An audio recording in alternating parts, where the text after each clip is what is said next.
get. Um, made mention beforehand. Apparently I misheard one of the player characters. I already spoke with them, stating that if they wanted to take the actions back, which they decided not to. But at any point in time, if I mishear you, please make sure to point it out. Because obviously I can mishear someone. And at the exact same time, I also let that interrogation scene play out way too many times. I just kept allowing Thane to roll over something over and over and over again, which he failed a good amount of times to just let it bypass at that point. So I'm going to say, if you fail, I'm going to just allow you to fail.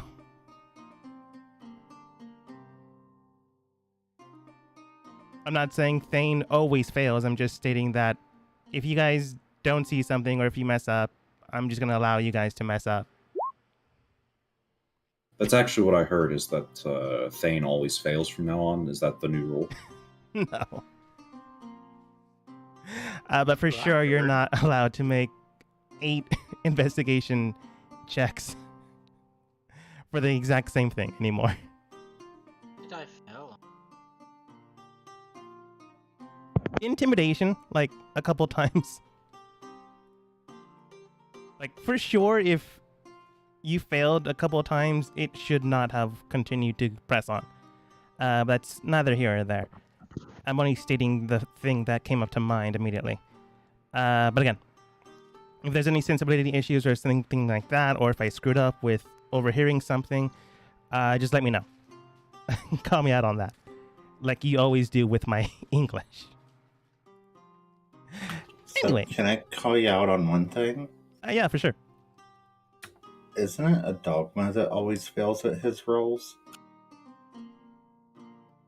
I mean, you're not wrong, but I let myself fail all the time. I don't know what you're talking about. I feel about like this is about to be a cursed session in which no one rolls high enough. And it's just this comedy of errors on both sides. But I digress. We're going to start now. Just making sure to call me out on things and blah, blah, blah. Anyways, the team, after a good night's rest, after inquiring of let's call them the people's workers, after Aster met with one of the individuals from the Night Owls, and after Thane caught one of them, it was determined that they were after something. It's clear to you, even without the interrogation, it was very clear to you, based off of what you've heard and seen, these individuals were given different missives to take care of it, and clearly people went in different ways. But from what you can tell, Aster and Thane and anyone else that was there, not you, Yoko, you had a nice training session with Sprite. It was nice.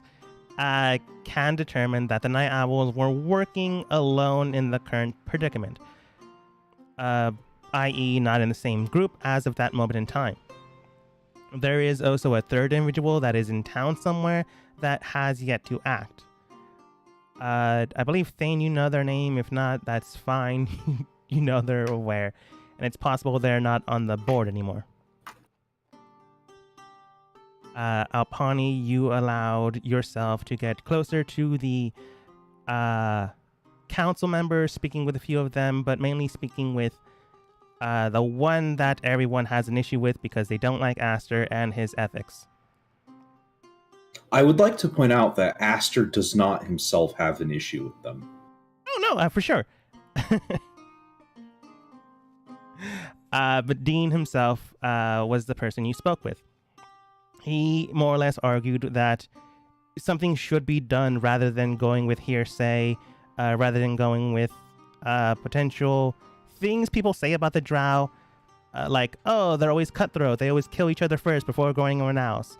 It's more like we should prepare more than just putting more guards in areas we know about that go into the Underdark. I mean, for sure, Aster can do much more. or less. It's entirely up to you. But he does not like how things are going. He also does not like, more or less, some of the actions and some of the bent rules Aster took to get to this point. That being the case, though, he doesn't seem like someone that's going to betray anyone. But he did make mention to Aster, which you were there for that part, Aster. He is, in a way, if someone is going to betray the kingdom, he wants to make sure that they get pointed out. So at noontime today, he will be telling the council members about what you did, about the whole reading the minds thing. He suggested for you to be there and him specifically to state it, and you observe the individuals in question. You told them to hold off for this time frame. I don't completely know why. I think just so you could be there as well. The only one that would be absent would be your sister, since she still has school until around 2 p.m.-ish. And then up to 8 she works, and then up to 10 she goes back to school. And then she sleeps. Very, very full day. I had him hold off simply because I wanted to speak with the... I didn't know who it was yet, but I wanted to see who was messaging me, and it turned out to be the owls. Yeah, fair enough. Another way it'll work. That being the case, though, Thane retrieved a whole bunch of the... let's call them stone pellets for now, since you don't really know what they are. Collected all 120 of them inside the castle, as well as the strange sigiled bigger stone that raids Ignite. You really don't know how it works, but you stuffed it in a bag of holding, and you have it currently.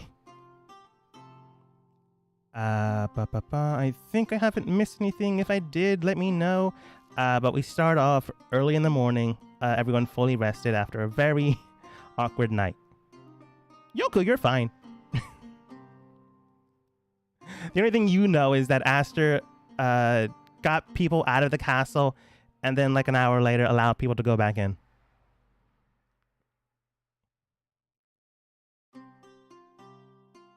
But you all more or less meet up in the morning, or not, it's entirely up to you. What do you guys do? There's still roughly a week and a half left until the set meetup time for the cities to connect with each other. Aster, in the morning, you do have Jean going to the room you wanted him to set up Detect Magic Beacon. But that doesn't happen until like 2 hours from now. So you have time to do whatever.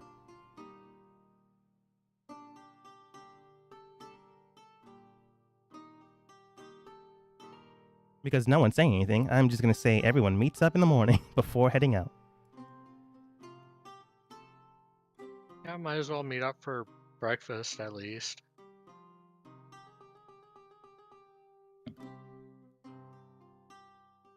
Yeah. Other things to take note, when you guys were scampering about inside the city at night, some of you saw like some shadows here and there. Some of you saw like weird fluctuations of shadows again, but no one there. Like, it didn't seem like anyone was there. At the exact same time, you also saw birds hanging about. Yoko currently has Alpani's white raven just next to her, always keeping an eye on it. I don't know if you want to show Thane, or else he might kill that bird too. Who's to say?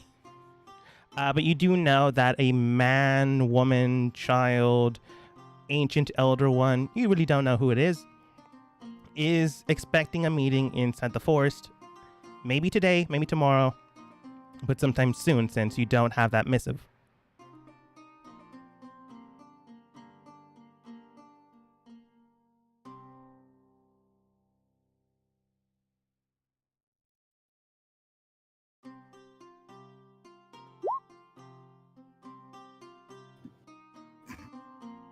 For sure it'd be dead.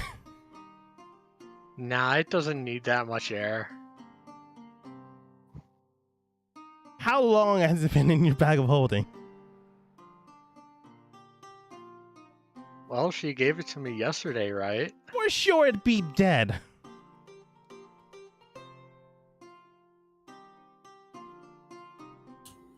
Don't Don't you kill my bird. I think a normal person can like survive in there for 10 minutes. A bird is less than, no offense to anyone, that's a bird, but it's less than a human. I have a phone call. No problem. It's considerably smaller, so I think it'd need far less air. Let's assume that's true. Let's say it has 2 hours of air in there for sure to be dead.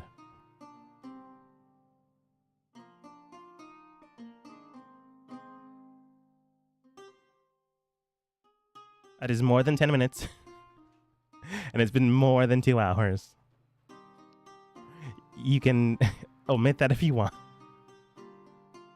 Or you can have a dead bird in your bag. Well, I was just joking anyway, but I know. But hopefully you weren't. I was just making sure.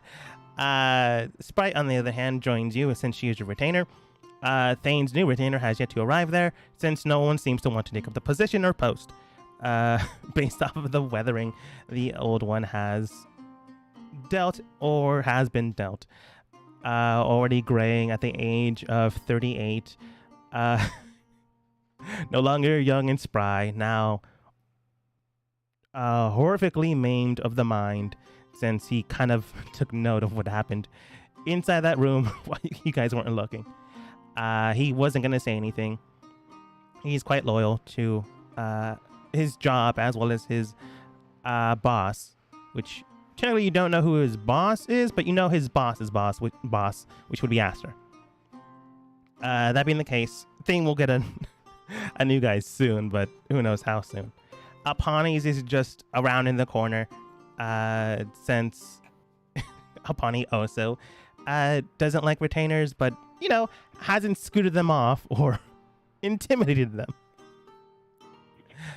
But Layla does state, all right then, we do have to go to the magic lesson in the morning, but if there's anything you all need to do, I would suggest you all speak about it before we all go our separate ways, I suppose.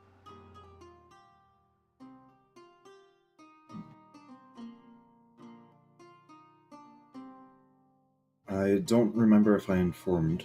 We're mostly alone, right? Yeah. I'm going to say, like, you had the retainers step to the side or outside the room. Sprite goes away for a bit. And this room would be something like encapsulating sound. Not magically, but, you know, it's soundproof. Other than the window that has now been repaired at this point.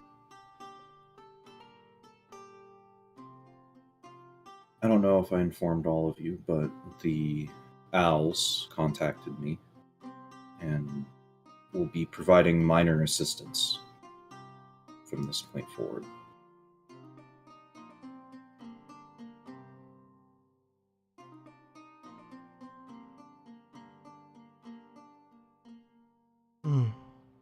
Layla does state, I don't really know too much about this owl group. Can they be trusted?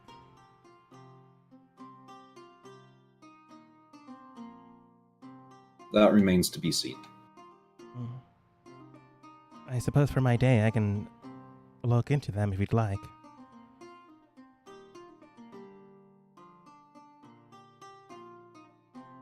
Do as you wish. I'm not too worried about the matter, at least currently. She nods.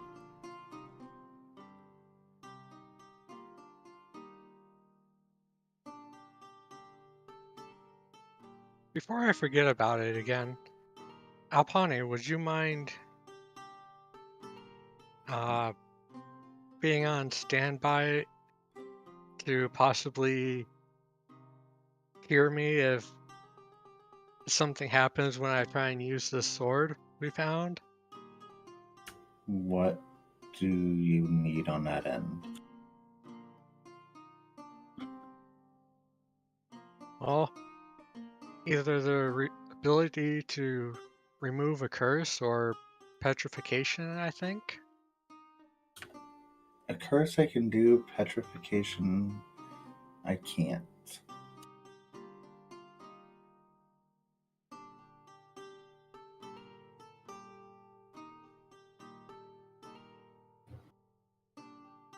I don't know what you're all talking about, but hopefully you'll be okay picking up a sword, Miss Yoko.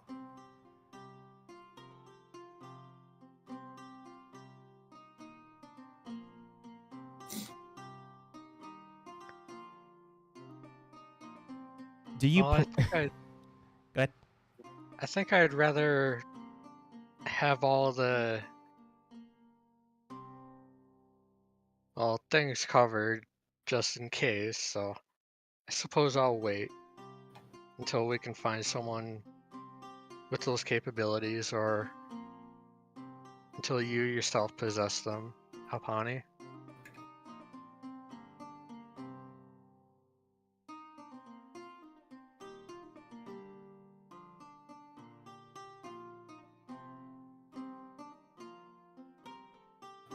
Layla just looks towards you guys, awkwardly eating food. Okay then. If there's nothing else to discuss, I suppose we can get along on our days. You guys finish your meal. Layla and Thane head over towards the school. Aster, what are you heading up to? I'll just go ahead and you said that work on that room that I requested is going to start today. Yes. I'll go check on that and see if they need anything from me or have questions. Uh-huh. What about you, Alpani?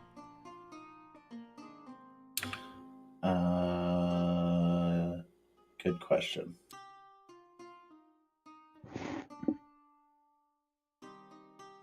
I didn't think that far ahead.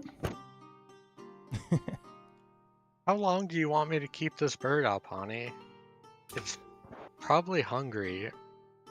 You didn't feed it? I don't know what it eats.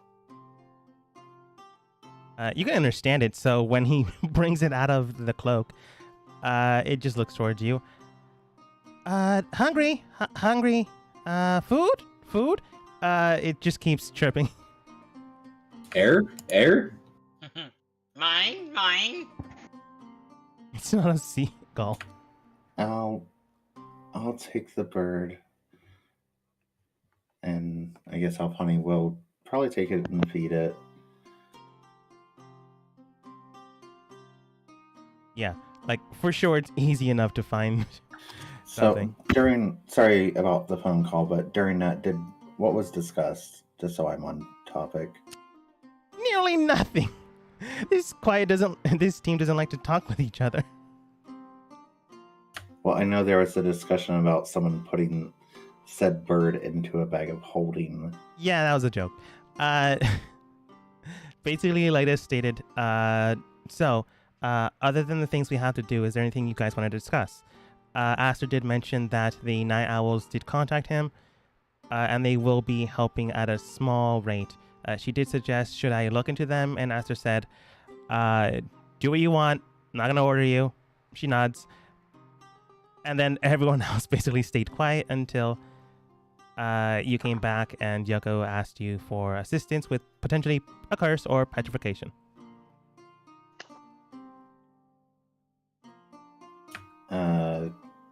Alpani would remind Aster about the master of the bird and how we were. I'll look into that for the next couple days. Sorry. Well, it was supposed to meet up with the master in 2 days in the forest, right? So that gives us another day? Well, Dogma, didn't you say it would take a little bit to get to the forest? It would take a couple hours, but, not a day.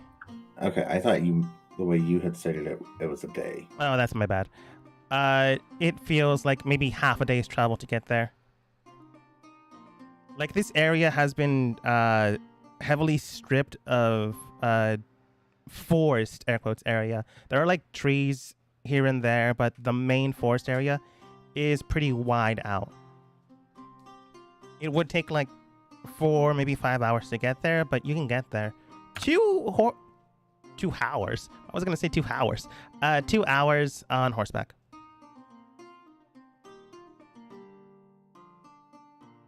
Okay. Sorry. That was me potentially implicating something. That is my bad. Let me write this down real quick. Yeah, for sure. At the exact same time, you don't know when they're arriving. You just know it's not going to probably be today. Maybe tomorrow, maybe the next day.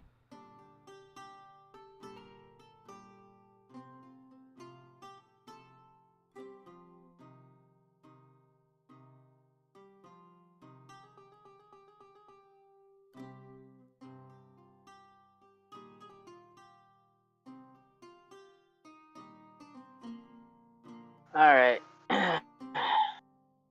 Hmm. With everything that's going on, do you need me here, Aster? I don't think so. Not at the moment. All right. I'm gonna go see John. Don't you have to School? go to the school? Let's just bypass this. Thane, you go to school for like a couple hours. Roll Arcana.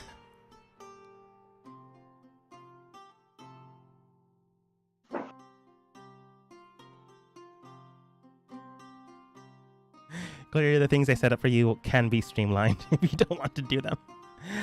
Thane, roll Arcana. You're still trying to learn Mage Hand, so right now you had the fundamental structure of a hand with your Arcanic base set up. That's a natural one. You have that steady, but when you try to move it as a standard hand, it doesn't seem to work properly. It's that type of thing of when your hand is kind of numb and you don't really know how to pick anything up. You do that a couple times with instruments on your table, and they like flip through your hand, and they like fall on the ground. At one point, you try to pick up a mug, and it just shatters. Someone cleans it up, and well, you didn't advance far enough that you would learn it within a shorter time period, but you'll eventually get it, just not within the time period you would like. Still, you'll get it eventually. Definitely within the week, but not less than a potential 3 days, which was the thing you could have gotten if it was good. Yeah, That's you fucked us up with these rolls tonight with your comment earlier. Sure. You gave Was us the me. bad juju. Gave us the bad juju. Anyways, yeah, you can visit John and be like, Yoko, is there anything you're doing? Other than potentially getting the sword, but later, when Alpani can potentially cure you. No, I was just gonna go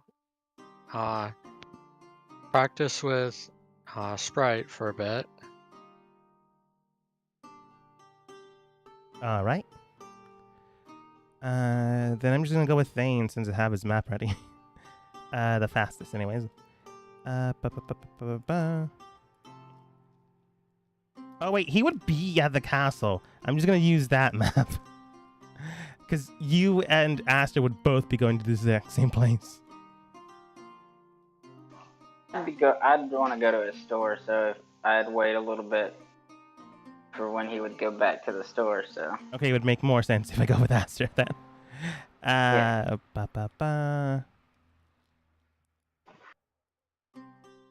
Ignore that blood. He accidentally got into a work accident. Thank goodness he is insured. Not by the castle, but by himself.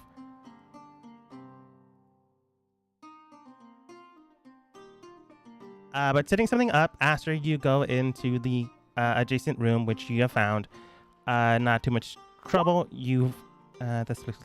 It's an old map. I just removed a few things.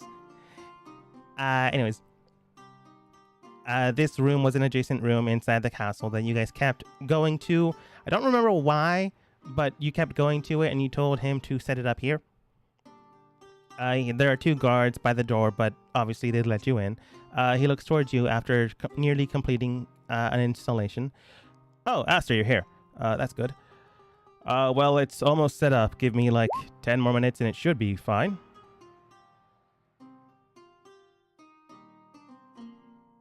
Very well. After like 10 minutes. For sure I reuse maps. And some NPCs, not all of them. Mainly because I forget who you've seen before. Anyways, 10 minutes later, he does finish his installation, and the weird contraption does begin to glow and omits a horrific smell to it. Still have yet to work out the smell thing, but it does have a radius of, well, from what I can tell, 1,000 feet, so definitely covering the bases of the castle itself.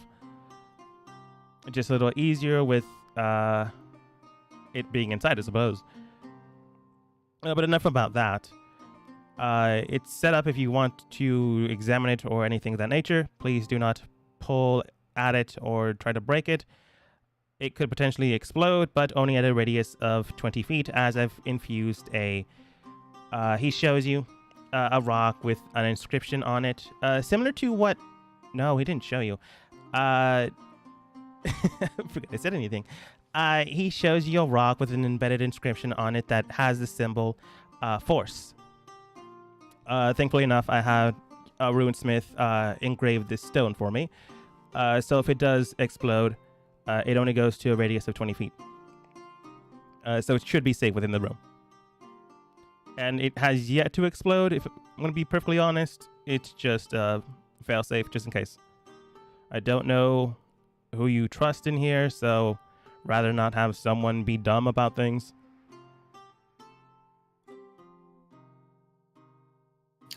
So it's on right now, or how does that part work? Sorry. It is on. Let me show you. He presents the instrument to you, and it begins to glow, and he begins to put out what appears to be a gold coin towards it. He taps on it, and nothing really seems to happen. And then he begins to grab a wand from his collection, pulls it out, and begins to cast something on the coin itself. The casting didn't set it off, but as soon as whatever he did with the coin connected with it, you see the coin begin to glow, and immediately this instrument sets off, and you do hear a weird omitted sound. And surprisingly enough, he does state, well, the sound only works if you're in the room. However, he then shows you a tablet with the same type of inscription, well, similar type of symbols from the Stone of Force. He shows you a kind of tablet thing with a more or less embossed impression of the city, as well as a strange marker that seems to be beeping in the area, which symbolizes within the castle. But this shows you instruments of arcanic knowledge that are currently within the city walls, if active, if not formally already registered. People can obviously hide their instruments if they haven't activated it yet, but once they are activated, it will trigger and set it off. That's how I was able to perceive the bird the other day. See. However, it only works when it's on. Of course. Could you point out where the guild hall is in relation to this device? Depending on which guild hall. Are you looking for the cooking The council guild? hall? Ah, the council hall. He points towards the direction of where it currently is, and he does state, this is likely where it'll be. And he shows you like it's on the second floor of the third room in the left hallway. If something does activate, it will trigger the device. It's not pinpoint accurate, but it will give you a general radius of, well, roughly 100 feet.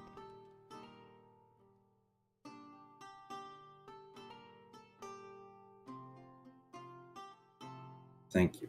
It will be put to the test in the coming days. Concerning, but sure. By the way, he then shows you 4 of those 4 square tablets, not the same kind that you currently have in your possession. He does state every other day turn it off, otherwise it will overheat. That being the case, though, if you don't have current need for it, turn it off, and he shows you how to do it and turn it back on. Just to be safe, I will be keeping the Force Stone with me.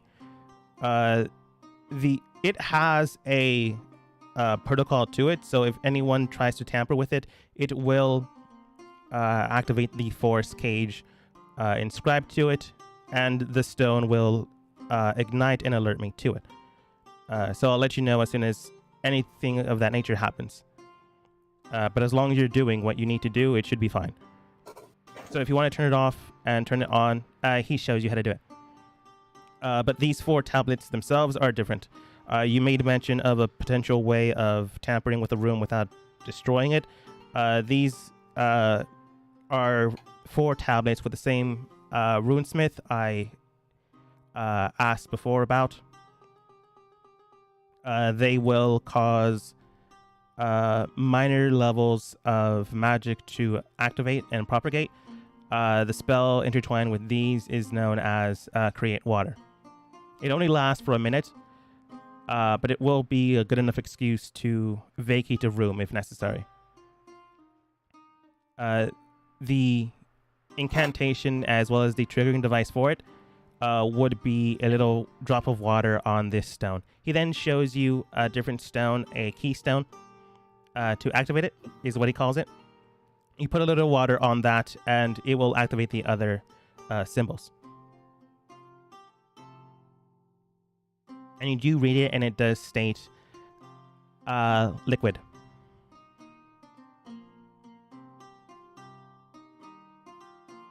And then all of these will emit water? Yes. So you can't, keep one to yourself. Even if you did, depending on the runesmith, they might have booby traps within their own magic. So don't tamper with them if you don't mind. Well, They are of stable, course. but don't, try to crack it in half or something of that nature. No. I was just making sure I understood the process is all. It's quite all right. But it should be fine. That being the case, though, if you need anything else, just let me know. Thank you. Right. That will be all for the moment, though. Of course. Again, I am leasing it to you for the next couple of weeks, mainly because I want to make sure it properly activates, and you did mention needing potential use of it. If it does seem to be useful to you, let me know and we can discuss a actual cost to the potential buying of this item. Will do. Right. He nods, bows, and heads out.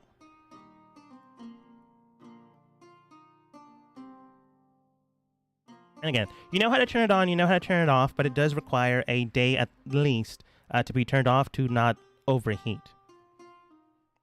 And how long can it be turned on for before it overheats? It's a day-to-day thing. Okay. It can be on for 24 hours, but it needs to be turned off for 24 hours for it to not be overheated. That being the case, though, he did take precautions with the force cage he has implemented inside. And it won't, explode and cause the entire castle to be destroyed. It's just don't be in this room when that happens, and you'll be fine. Right. And you also know that if someone tries to tamper with it, it'll activate anyways, just in case. And he'll be alerted, so he can easily tell you if and when that happens. This seems like it should work just fine then. So, with that, I'll head to the council hall and start on the morning work. Yeah. After he gets to the shop that he owns, not that long after, his brother leaves since he was looking after the shop, and Thane is also now there. He looks towards Thane. Oh, I was just at the castle. You could have seen me there if you wanted, or unless you came here to shop.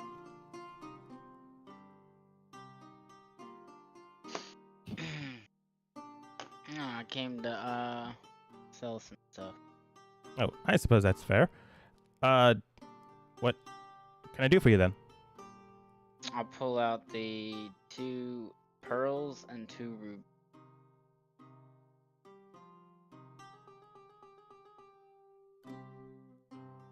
place the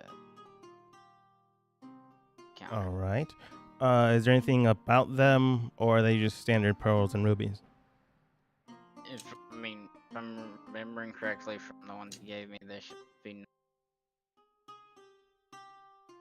I didn't hear that last part. I said if I'm remembering correctly, they should just be the normal. They're the ones you gave. I took from that cave. Yeah. Do you remember the price? Yes. The pearls are worth 800 gold each, and the rubies are worth 100 gold each. Oh, you took those ones. Yeah. What a dumb. That's fine. Ask yourself that problem anyways. You give him these basically catalysts for a spell for a town that needs water, but thankfully enough Aster took care of that. Who knows how long that'll last, but it'll last a while. You give Jean these and he goes, these are rather a hefty size. Are you looking to get the entire amount, or can you settle for less? Because they can't exactly sell these off easily. Maybe a trade. All right, then. Is there anything you're specifically looking for? I can try to find it if I don't already have it. I'd like to peruse first. All right, then. Let me look at his list.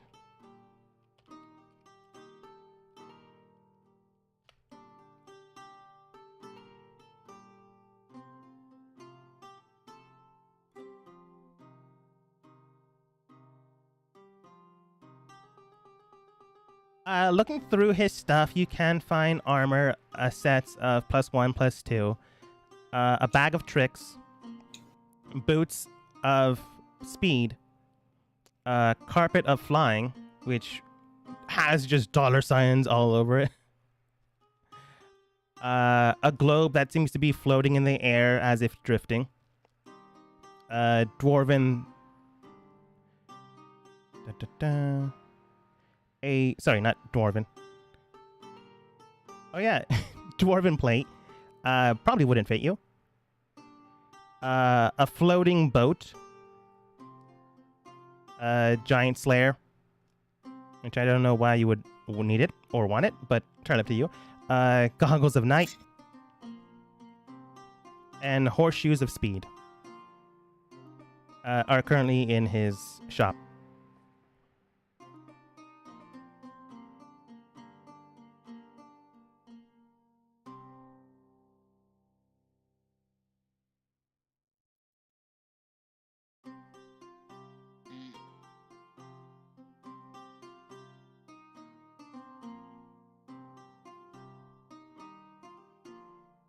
How big is How big is How what? big is what? the carpet? The carpet seems to be 5 feet by 3 feet by... 3 feet by 5 feet. Yeah, 3 by 5. So like a area rug.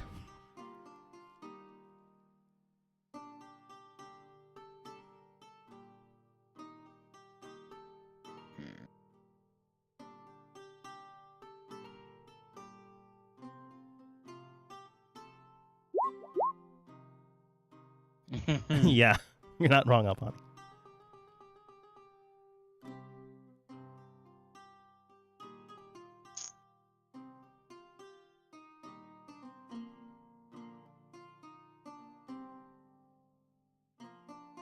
Again, I can look for things if you require something else.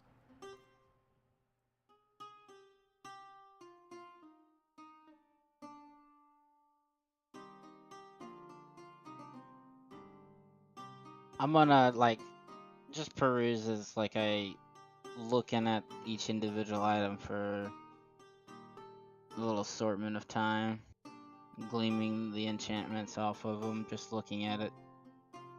Okay, are you... Not actively pull the magic. I'm just looking at how the magic is weaved.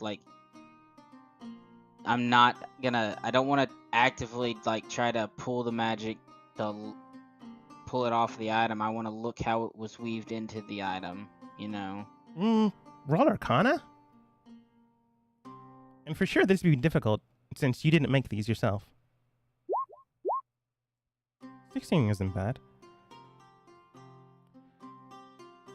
You can tell that a lot of enchanters have their own ways of doing things here and there, but they're not heavily destructive. One of them, you can tell that the globe just floating in air seems to be a small glass orb kind of thing, reflecting light heavily and emitting it. You can tell that the way it's weaved will reflect light at a very heavy expanse and distance. I don't know if you would be into that sort of thing, but you can tell it has something of an illumination kind of feel to it. Another one, I'm going to say it's the flying carpet. You can tell that even though it is woven in a way with magic as well to amplify its own sturdiness and strength. It does read Carpet of Flying, so you can tell what it is. It has like a capacity of weight of maybe 2 short individuals, a halfling, or something of that nature, or 1 person and someone weighing less than a standard human or elf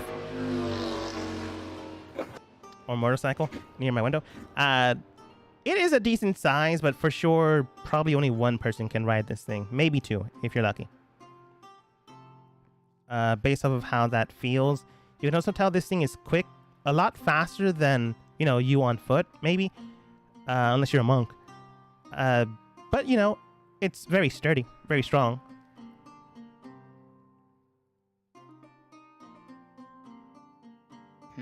And that's what you get with the 16. You can't register anything else. That's fine.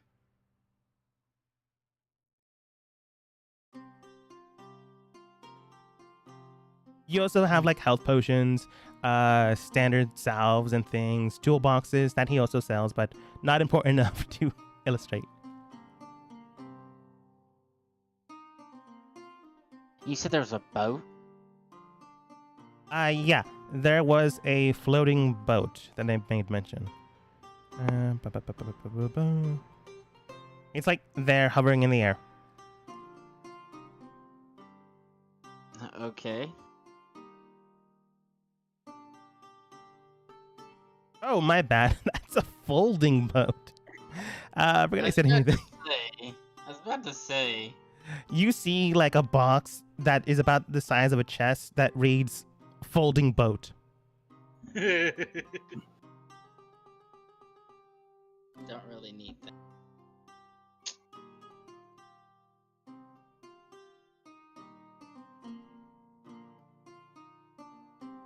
Yeah, think.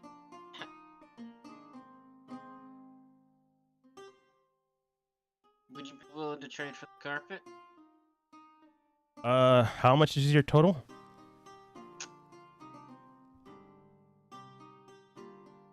$1,800. No.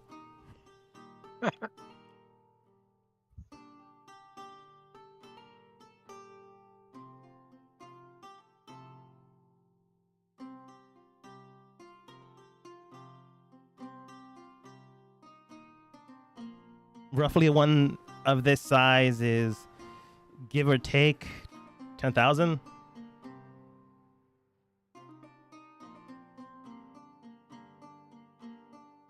I mean, you don't really need to cast any concentration spells. It flies on its own, so as long as you command it.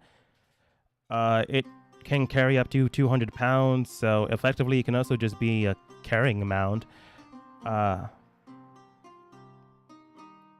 That is a little bit more than a discount. I understand you are helping the king, but No, I understand. I have a store to run, and honestly, the amount of items that I've been able to collect as of late is less and less, thanks to new merchants coming through. Would you be willing to, if I threw in a few 7th level scroll?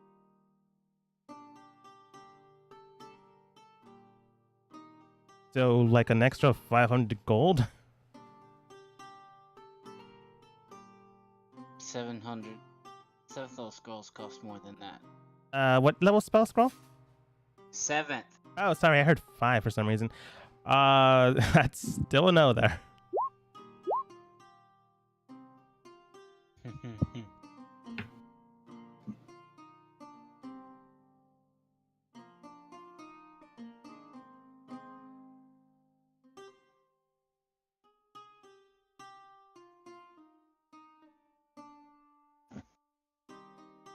Like, I'm willing to maybe bring it down at, I don't know, maybe half the cost. Probably can't find anyone else.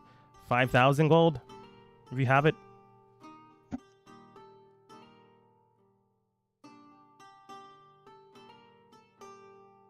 I'm gonna bring out the item, the orb element wraps that are partially decayed to the point where they can. The enchantment's still there. You said. Like, it could be remade. Like, the enchantment etchings are still inside. Mm-hmm. He looks towards you. This is a broken item. Mm-hmm. This is not helping your case at all. Oh, I'm looking to see if you have parts to repair it. Most magical items, when actually broken, lose their enchantments, even if fixed physically.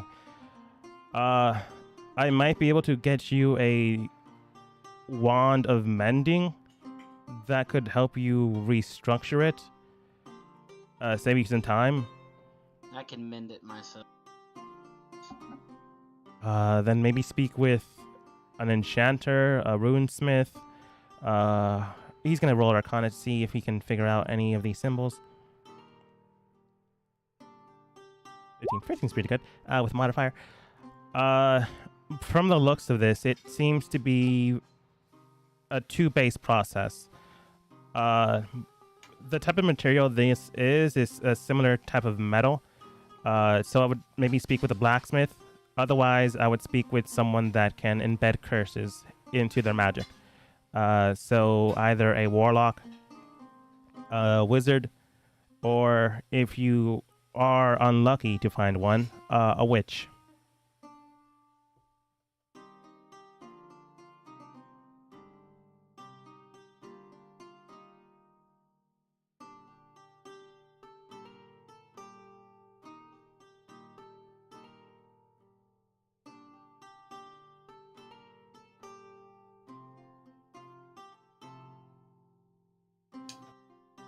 This type of magic seems to be something that amplifies one thing of yourself, but de-amplifies another thing, which is a very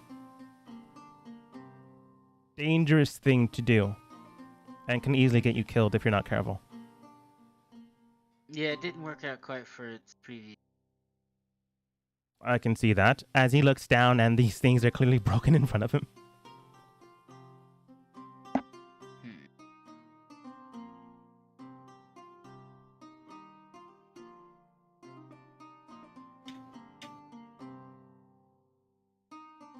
If there's anything else, just let me know. But otherwise, I'm going to say no to the carpet.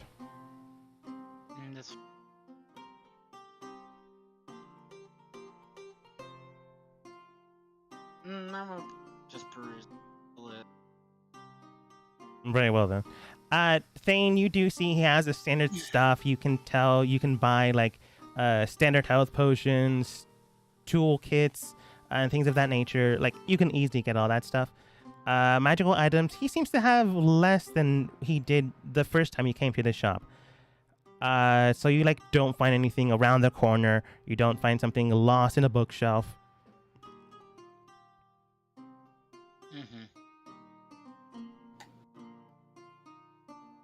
I'm gonna go over to Yoko, which I don't remember where I put you. I'm just gonna put you in the fighting map.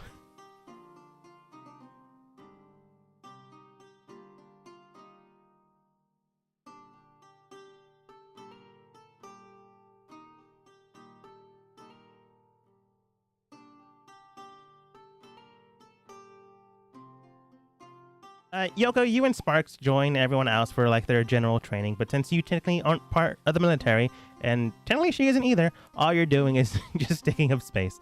No offense, Yoko. You can tell that the other new recruits and potentially old recruits are going through their standard practices for the day, doing their things, and all the while, you and Sprite are way too close to an archery range.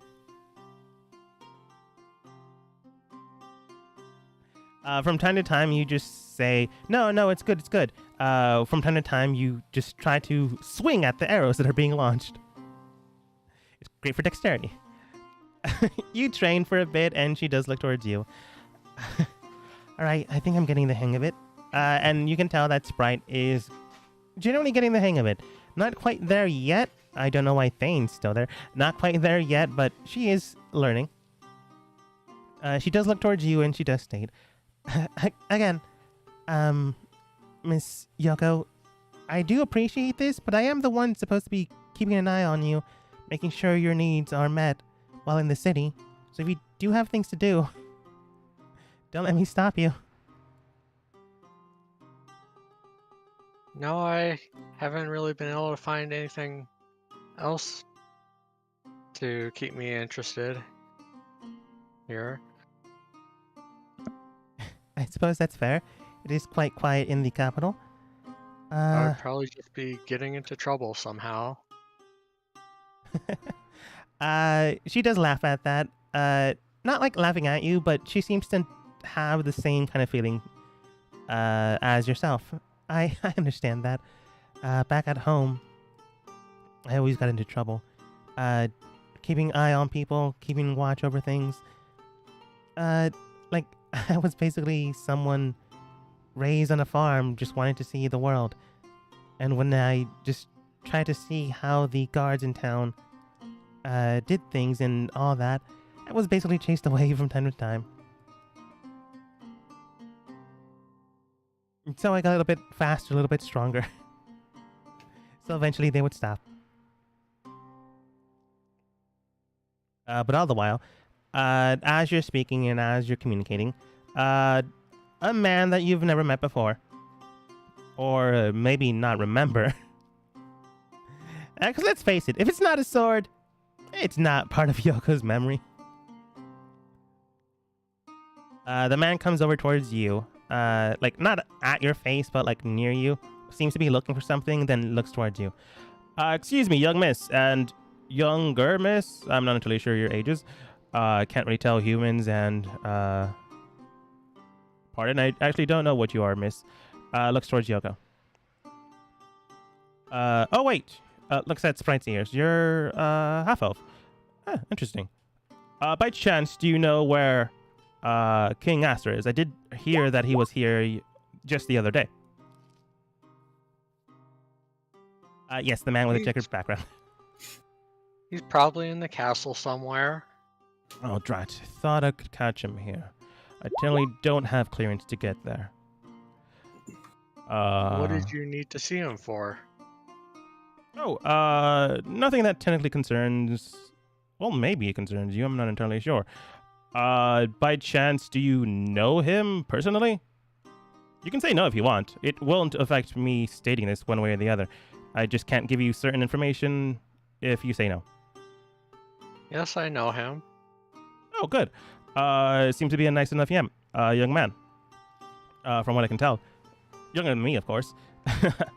You can tell he is rather young looking, but based off of age and just general descriptor in my notes, he's around 45, but still built, like maybe in his 20s. 25, maybe. He then states, oh, very good. Here he's a nice and young man. I suppose I can tell you. Looks towards Sprite. Do you know him, miss?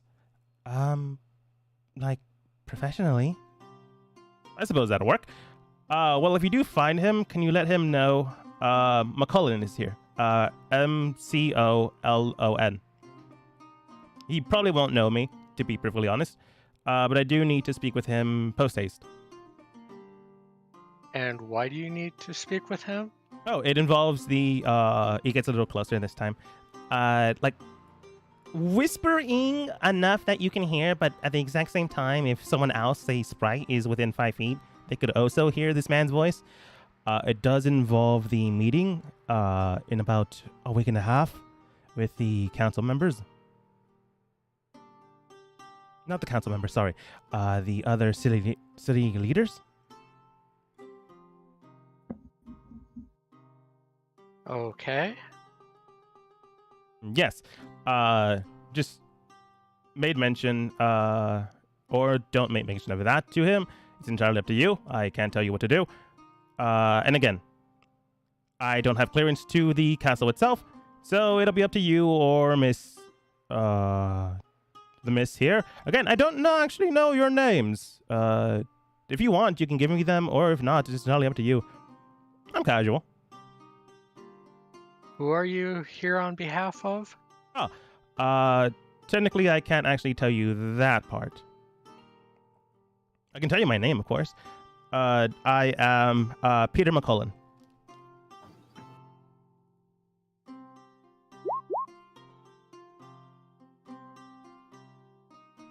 Yeah, I think I see why you're not allowed in the castle.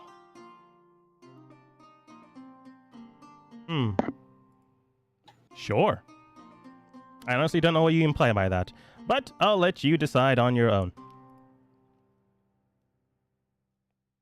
But I'll be here tomorrow. If you'll excuse me, miss. You as well? He bows. Does he have a sword with him? He has a sword. It's like on his back, wrapped up with not a, what's it called? A scabbard. It looks like it's been wrapped up with cloth, leathers. It looks like a giant, longsword, honestly, by the way it's shaped and modeled, but it would be closer to a greatsword.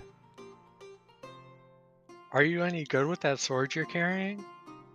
I hope so. Otherwise, it'd be carrying a hunk of wood. Perhaps you'd be willing to spar with me? Sure. Looks at his non-existent watch. Looks at the sky to see the time of day. Based off of trajectory, I have a few hours. This man can't even afford a sundial watch. Lame-o. Peasant. Like Sprite steps to the side to give you guys room. The current person that is there leading the central guards, I'm gonna say is Roy. Roy like comes over towards you, Yoko.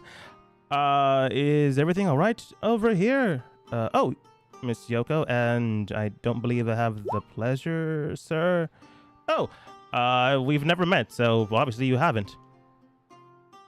Right. Anyways, And this military installation has fucking shit security. Yeah, you need to get your act together. I was about to say, do you have the paper clearance to get inside the training hall? Oh, yes, I do. He like hands him the paperwork he showed to the guards that allowed him in.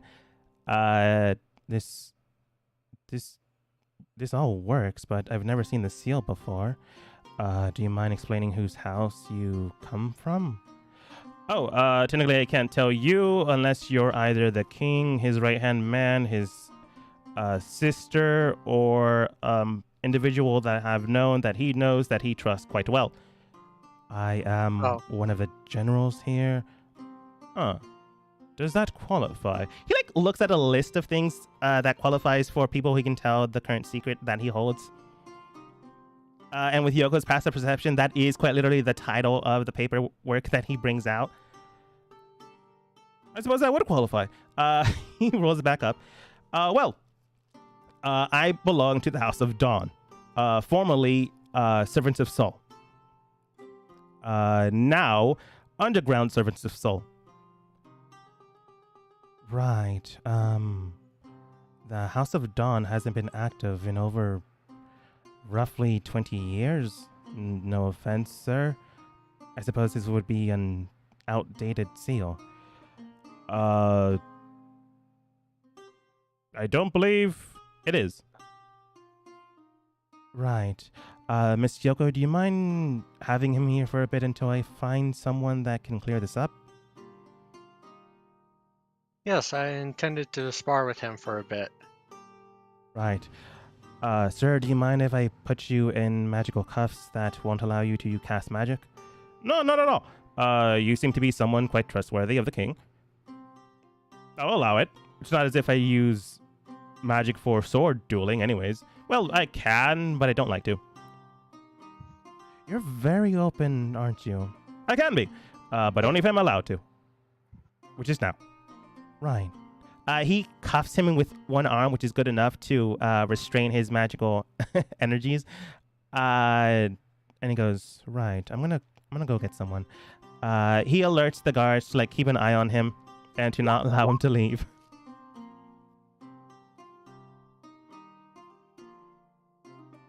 He looks towards Yoko. You have free use of the sparring square if you want. Don't cause any trouble. I want to do such a thing. Sprite comes over. Are you gonna be okay, Mr. McCullen? Oh, presumably. Again, don't really know him. Seems like a nice enough man. He seems younger than me. Maybe. Not entirely sure. Either way, miss, fighting? Yes, let's get to it. Right then. Get to the square. All right. I guess I'll be the judge here. No fight to the death. Oh, so no. I don't know. Looks towards Yoko. Do you want to use magic? He technically can't right now. No, I won't use any. All right. Martial skills are allowed, but no magic. I guess we'll go with the same rules as last time. Get pushed out of the square, you lose. No flying. If you go more than 10 feet in the air, you lose too. Very well. I can't fly anyways, but is there any reason why you're bringing that up? I don't know. I'm new to this. Splendid! You're doing a great job. Isn't she, Miss Yoko? Either way, I will state yes. Yes, these terms are acceptable. Very well then. And before we begin Yoko and this man to fight, Alpani, what are you doing? Questioning your sanity with that name. What's wrong with Peter McCullen?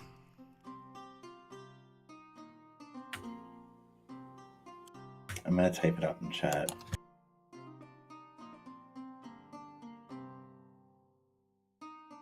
I haven't seen it yet. Peter McCullen. Peer at my column. Oh, okay. I'm sorry. I I'm a saw it horrible too, but I wasn't person. gonna say anything. I can't help it. I always say. Wow. Are we 5? Good joke. What are you doing other than making fun of me? I did say call me out on things. I mean, I said I wanted to make fun of this new NPC. You can just call him Peter, Pete, or McCullen. But never all the entire thing at once. I can't even look at that last name. I'm just going to get rid of it. Just call him Pete. I'm Peter sorry. McCullen. I'm derailing a session. Doesn't matter. It's your turn. What are you doing? Well, Alpani doesn't really have a lot to do here, per se, so she'd probably be wandering around at this point if she's not needed specifically somewhere. Yeah, that makes sense. I'm just going to roll something then. Okay.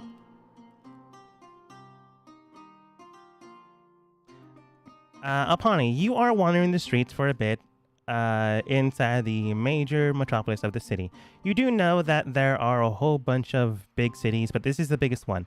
There are 10 major cities within the kingdom itself, and this is represented as one of them.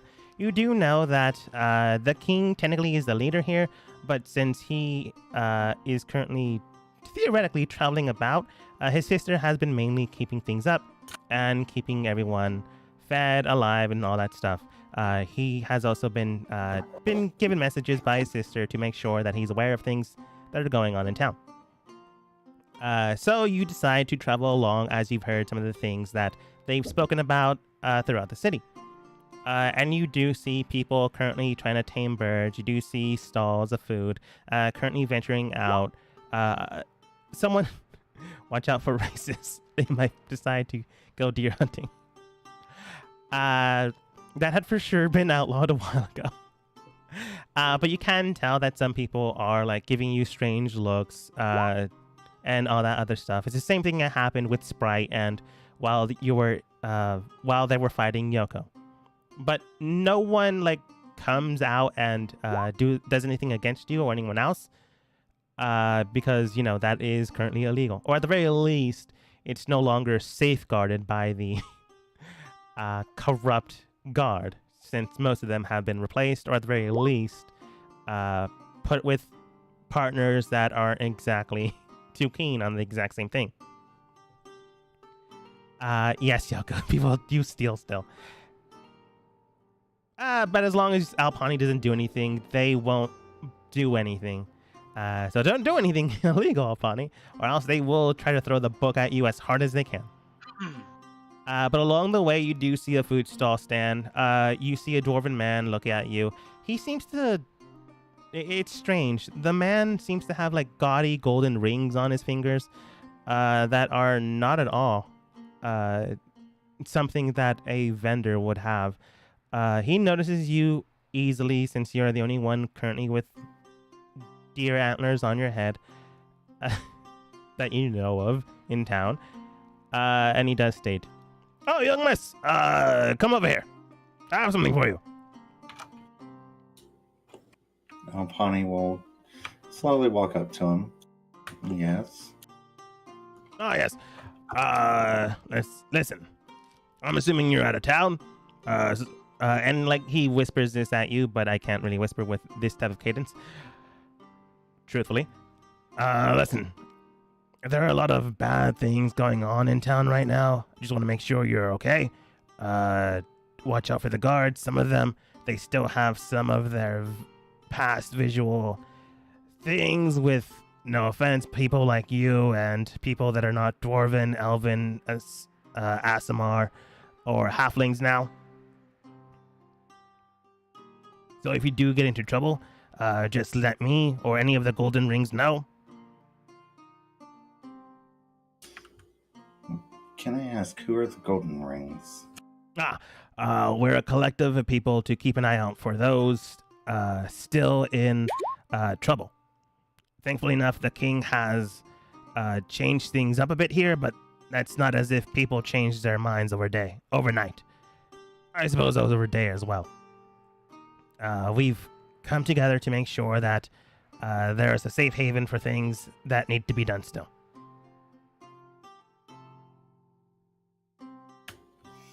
Well, it's nice to see others looking out for, I guess, the half-breeds, as a lot of people call them. Half-breeds are the ones that don't belong. It all really depends on who you ask. That's not me saying that. I'm just telling you what people say. Again, I'm dwarven, but at the exact same time, formerly they were heavily on elves and humans and Asimars. Until we became a viable option with trading and mineral deposits and all that stuff. I understand where people are coming from. And I don't understand why they would treat people lesser, but just making sure we can do what we can to help. Still, though, if you have any questions about the city, just let me know. I do know a few things here and there going on. I have heard some rumors and secrets here and there, but I can't honestly state if it's true or not. But people do gossip. I might actually need some help with gossip. Can you tell me some of the stuff you've heard? Of course. I want to see how much he knows. After 20, he knows everything. There are a few rumors that I've heard about recently. Again, that's not to say these rumors are true, but these are the rumors that are currently going on in town. So this is not to say that they aren't true, but I digress. The rumors I've heard in town is that from time to time, late at night, strange shadows emerge out of hallways, seemingly out of nowhere. From time to time, we've also took a note that petty thieves and crooks have been led to bleed out in hallways. Other times, we've heard of strange ghouls in the night, like phantoms, moving around to attack the young and the old people that are late at night. I've heard a tale of a strange fellow coming into town, asking for the king and people close to him. I've heard a tale of this one strange woman known as the woman in Scarlet that roams the streets with just the air presence of not being seen by anyone other than by the mere hint in the side view of an individual. And I've heard tale of strange going-ons within the forest, as if animals are leaving the current hunting range, as if something is approaching. There's two in there that's kind of stand out to me.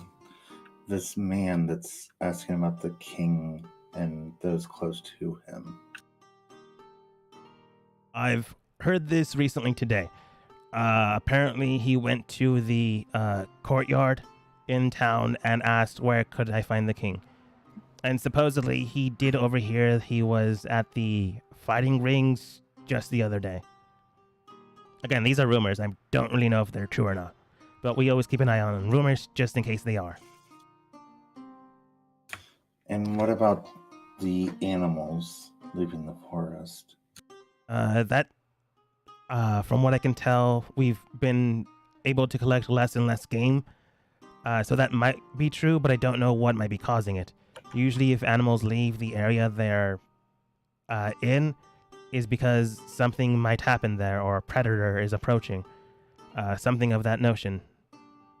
It could be magical, I suppose, but I'm not entirely sure. I haven't looked into it.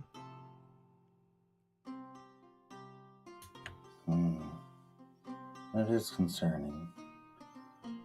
Yes. Animals are usually more perceptive of these kind of things. So it could be a days away from now, but first the feathered animals have walked away. Well, flown away. And then the bigger and bigger game since the last 2 days. You mentioned feathered. Birds. Yeah. But on a odd question, has there been any sightings of albino birds within the forest? I did roll a natural 20. Okay, that got me. He does state, from what I've been told, there was recently 2 birds let out near the forest area. They aren't native to the area around us. We mainly deal with crows, sparrows, those kind of birds. But according to reports, it was a raven, and a white one at that. I don't really know what exactly did it, but likely someone, a trapper, if you will, released them and let them out into their non-native environment. Could be potentially dangerous, especially if they're not native to the area. It could throw the ecosystem completely crazy. Now, was it just one white raven or more? From reports, it was 2, but I don't exactly know if there's any more that were let go other than the first initial 2. And thankfully not more than 2.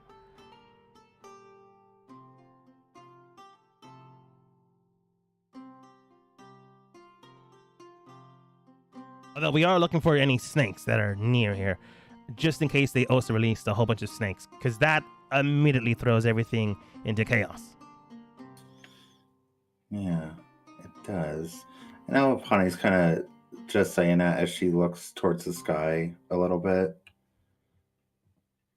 You do see like sparrows flying by and things of that nature, but no other ravens. They aren't native to this general location. And sure, birds can like fly overhead, but from time to time you like see birds here and there, but like no ravens, at least not during this season.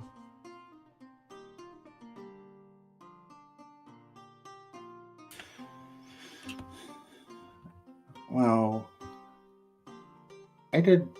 Did you give his name? I'm sorry. I did not. I just gave the name of his organization. He just looks towards you. Oh, right. My name, by the way. My name is Cole.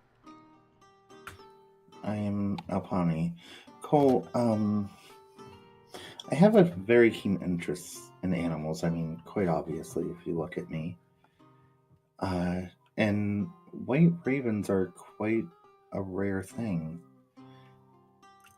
If possible, if anyone of your group is in the forest and they find the white raven, one of them, would you be able to trap it without harming it?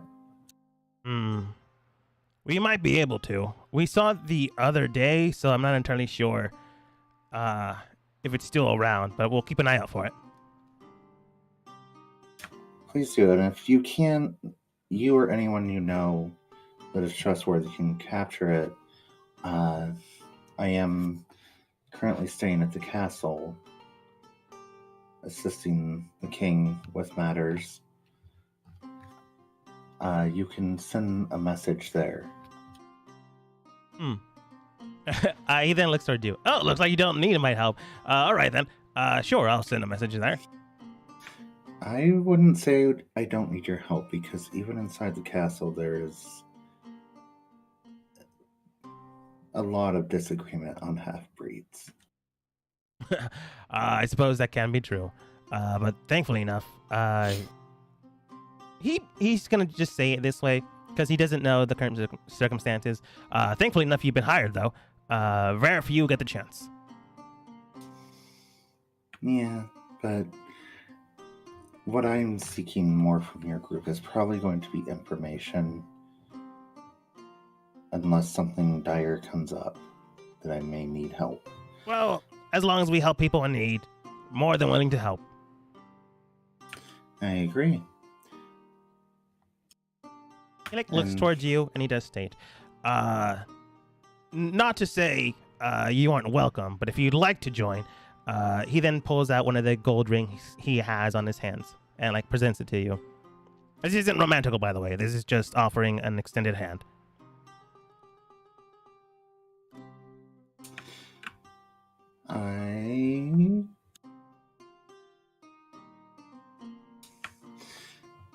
You don't have to join. It's just more or less people see these rings and they know what's up if you're in the know. Right. No, Alpani will accept it because that is how she is. She's willing to help. Yeah. I will tell you that these things are slightly magical, not to the extent of giving you anything, but they'll fit on anyone's finger, even a giant's, technically. So you can put it on any finger, thumb, pinky ring, whatever. Yeah, she would probably... I was actually going to say that. Antler. Just Yeah. You put it on an antler, and it goes to it, resizes, and sticks to it.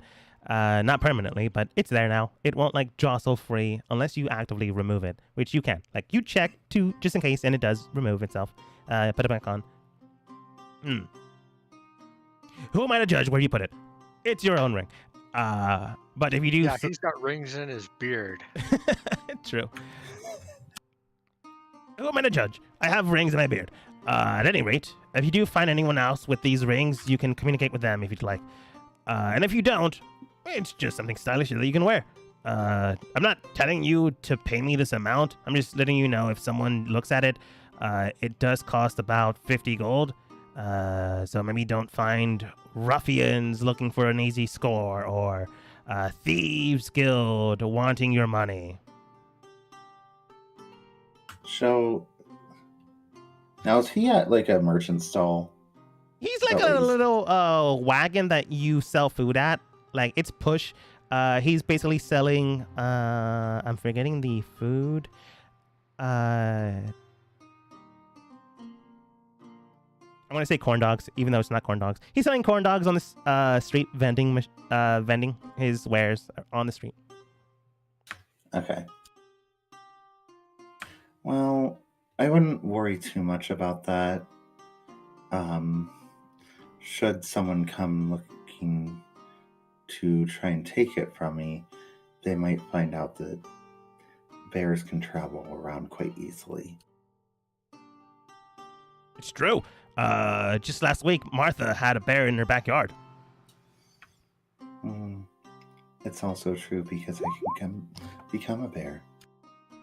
Oh, that was the implication. Oh, druid, perhaps? Yes, and more. Cryptic. He nods.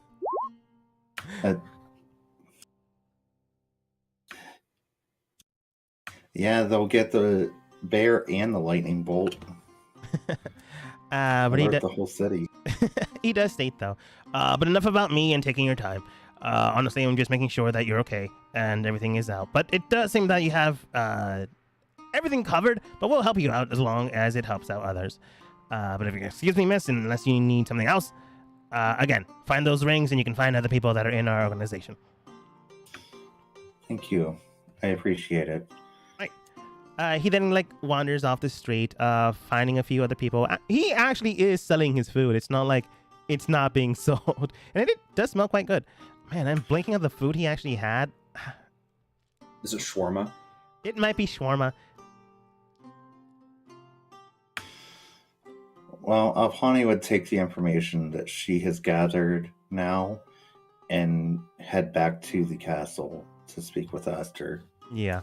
And just to reiterate, Cole and the Golden Ring organization, it's not an official organization. It's more like someone is funding them to keep an eye out for any potential danger. You don't know who, because this man had 10 rings on his hand. That cost a lot of money. While you don't know the person behind this, it's not as if it's a bad thing. It's like a neighborhood watch, keeping an eye out for potential danger. Right. That being said, if you don't trust them, you can totally tell this man and see where he goes. Do I have anything to be sneaky with?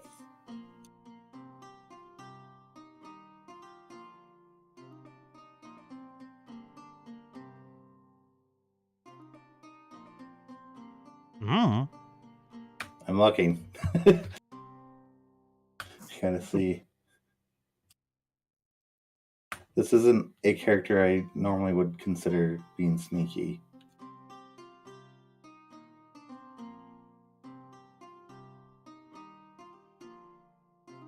Wait. Yes.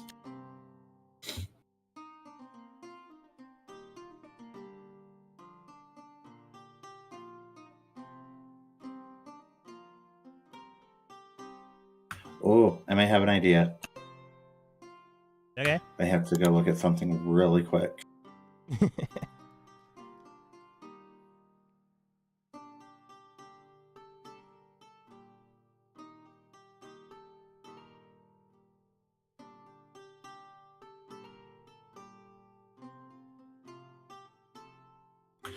I'm sorry, I'm holding it up.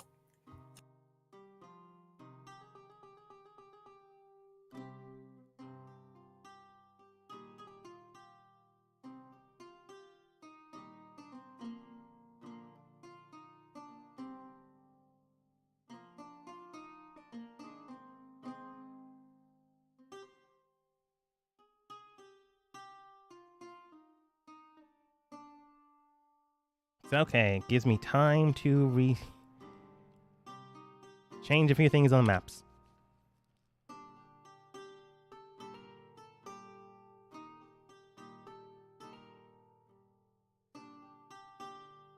Because I would do shapeshift, but I don't think that would be a good idea inside the city.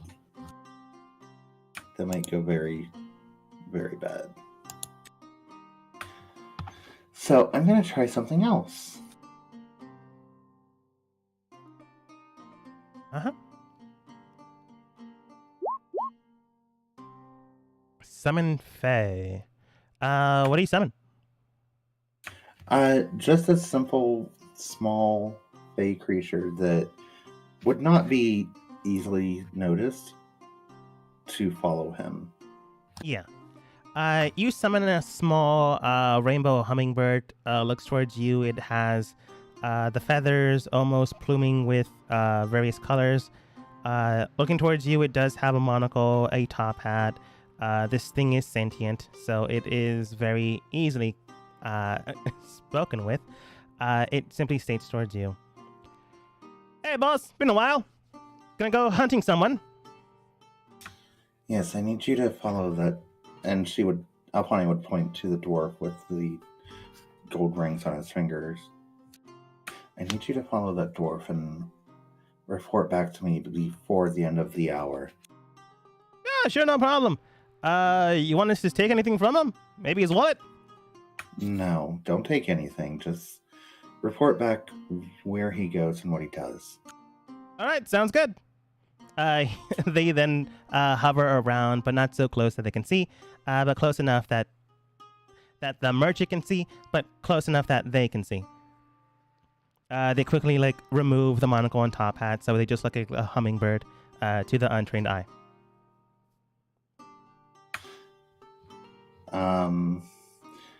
So with that kind of covered, Alpani would start to head back to the castle to speak with Aster. Mm-hmm. And before that happens, you go over to Aster and his own thing. You've been here for a while, Aster, doing your little, well, it's not little, it's a lot of paperwork. You don't know how your sister did this alone. Paperwork here and there. One by one, everyone does enter inside. Eventually, your sister does get here, but not during this time frame. It's roughly 1 hour before Dean is going to make his announcement when someone comes by the door. Take his wallet. Are you sure you didn't summon a magpie or crow or something? I mean, I already have a raven, so... I probably should have made it a magpie, but it felt like a hummingbird would be harder to spot. But it's neither here or there. But after you do see Roy, knock at the door and, not invite himself in, but he does ask for you to the side. And he does state, not to interrupt whatever you're doing, my king, but it does seem that a former noble house has requested for your audience. They are currently at the training hall being kept an eye out for by our guards, as well as Miss Yoko, that is currently fighting him in a trained match. Oh, you had me worried that she was going to murder him for a second. I'm not entirely sure why they are doing an exhibition match. That's just the kind of person she is. That's true. I have met her once. I digress. Should we do something about him? He doesn't seem to be... He does seem strange, but it doesn't seem like he's violent in any way. He did make mention that he is here due to the... I'm going to say you're outside of this room. The upcoming meeting in about a week and a half. But he didn't clarify for what reason. Interesting. Let me make an announcement to my council hall, and if you would be so kind, General, as to wait for me outside and escort me to the training grounds. Of course. We will speak with this man. You guys are currently outside, so he just wakes outside in the hallway. I'll step back inside and clap to get attention. They all look towards you. I had hoped to do this later, though my presence is being pulled elsewhere. I will do so now, and I will speak to my sister once she re-arrives, or at least in private. By a show of hands, how many of all of you are related to, or know of, the owls? You do see like half of them raise their hands. Colette, Dean, Rook, and what's his name again? Vert. For those of you unaware, they are, to my knowledge, I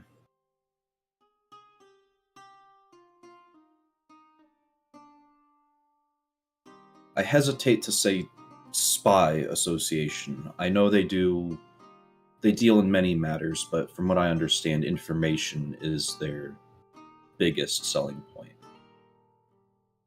Correct me if I'm wrong, anybody? Rook does state, you're not wrong per se, but that's not all they deal in. They also at times, from reports of former days, I'm not entirely sure their current projects, have shaken down caravans for protection money, have traveled with merchant goods that they didn't have full paperwork for. Don't really know what they were transporting since I wasn't there at the time.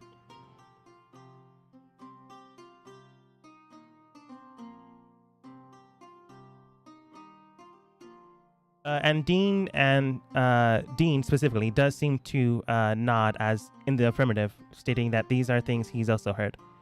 Colette and Vert don't weigh in whatsoever. Rook, forgive me, I don't mean anything by it, but the way you spoke, are you a former member? No. But Okay, they forgive were me, formerly based in my home until they went underground after the turning event. And you know the turning event would just be a nice, air quotes, way of saying after you took power and murdered your father. It's not as if he's upset by that. It's just a better way than saying after the coup. They're all way more worried about it than I am. They're politicians, man. They're dancing around things. Okay, Daddy is not on the table. Sorry, I had to.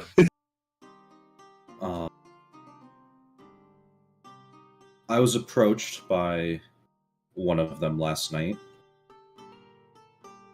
who offered me a tenuous ally in them.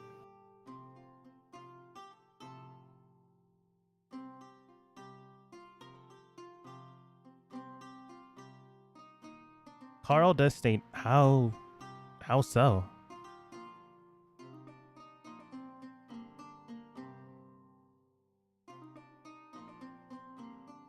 They said that they will help to keep the peace and report on any matters that they might find that would be of interest to myself or you, the council. In exchange, there might be sometimes that they ask for certain forms to go through or to be mislaid. I told them that I would not guarantee any forms and that would have to be made on a case-by-case decision. But until then, I did not wish to provoke them, as it were. Dean does state, well, hopefully that settled things for the moment in time, but according to former reports, as Brooke has mentioned, they can be extremely violent and heavily dangerous if provoked at a moment's notice. Some of them are very highly trained and skilled at exactly that. Some are former vigilantes that needed money. Others are former thieves, crooks, and the like. They need the muscle, and obviously they can afford it. I don't like this tenuous deal, but I can understand that you were caught between a crossroads. I would advise not to meet them in the dead of night, or wherever you met them, since it clearly wasn't here. Truth be told, I thought that the message was left by one of you all, wishing to speak with me privately. Had I known who it really was, I don't think I would have gone, to be completely honest. He nods. And Colette does state, Be that as it may, other than potential paperwork, jargon, and all that, is there any other reason why you gathered our attention? After all, your friend outside the hallway is still waiting for you.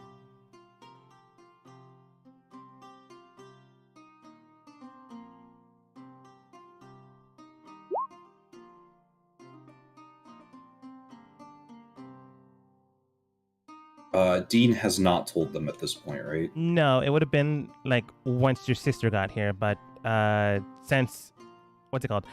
I was gonna say Vert. Since I can't remember his name. Since Roy got here before that happened, he hasn't had a chance yet. But everyone other than your sister is here. If you do believe that your sister is the mole, you can like wait at another time, or you can do it now. I don't think my sister's the mole.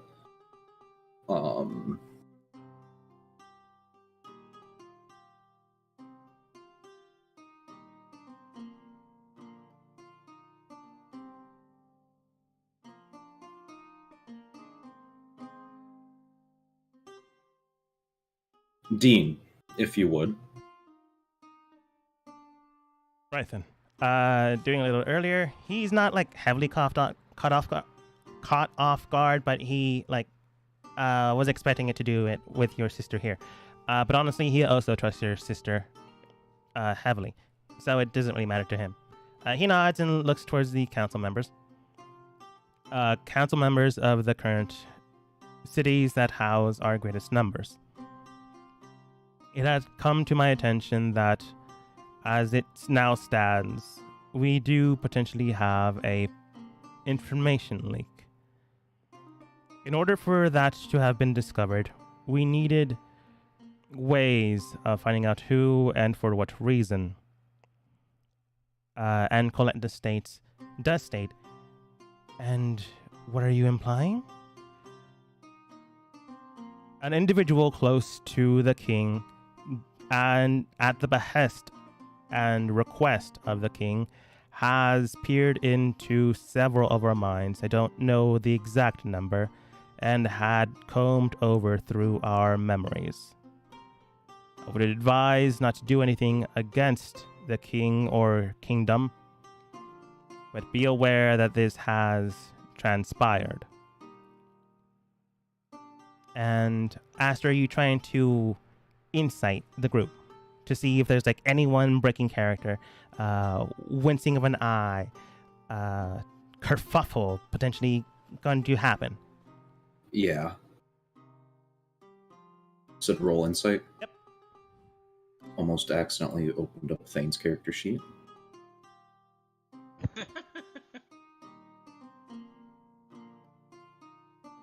Probably have a better site than I. 23 isn't bad. You can tell that Colette is off guard. You can also tell that Vert is taken aback. Like, everyone is heavily taken aback by this, but it's the common, like, what do you mean this happened? What do you mean this is all going on? But you can tell that the most shocked, air quotes, by this seems to be Colette, Vert, and Soul.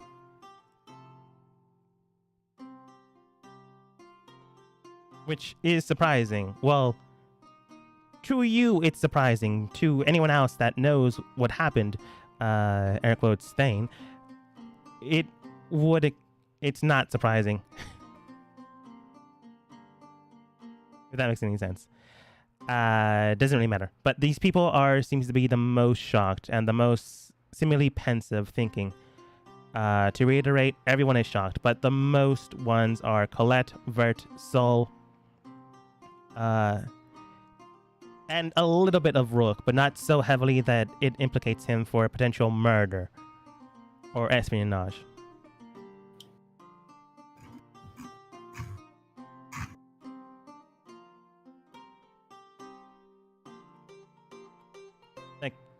If you believe they're hiding anything, you can definitely call them out at another point in time. But you can also hire people or get some of your guards, some of your trained guards that know how to surveillance someone to keep an eye out on these three people. You've already questioned Colette and Sol. Maybe they have other things to hide, or maybe they are now acting on the information they priorly had and are aware why you did this, believing them to be the spies. You have no information on Vert currently, other than he is the representative of Verde, the city of that Emerald comes from, which is the guy that colluded, air quotes, basically told the other mayor what to do and brainwashed him with magical items. Well, brainwashed his daughter with magical items.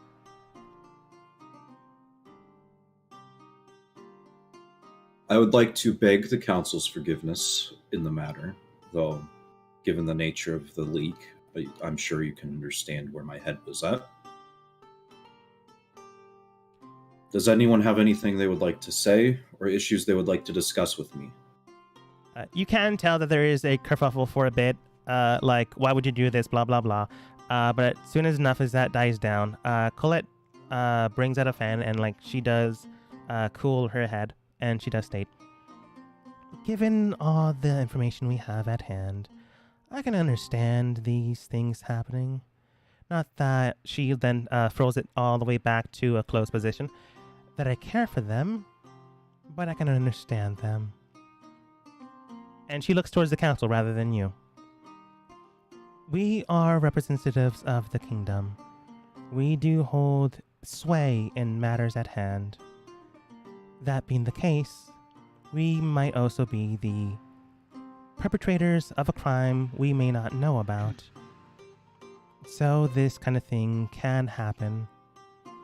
Do not be afraid to speak with the king. Let him hear your words. And Vert does state, did you find anything while roaming our heads? If you believe I have found anything, you may speak to me in private. For those, I do not wish to name any individual or put any blame in front of anyone else. Just simple information gathering that is being acted on. They seem to nod, and Colette does state, well, hopefully you didn't find anything too revealing. She winks. And Sol does state, right, well, thank you for letting us know, but if you don't mind us getting back to work.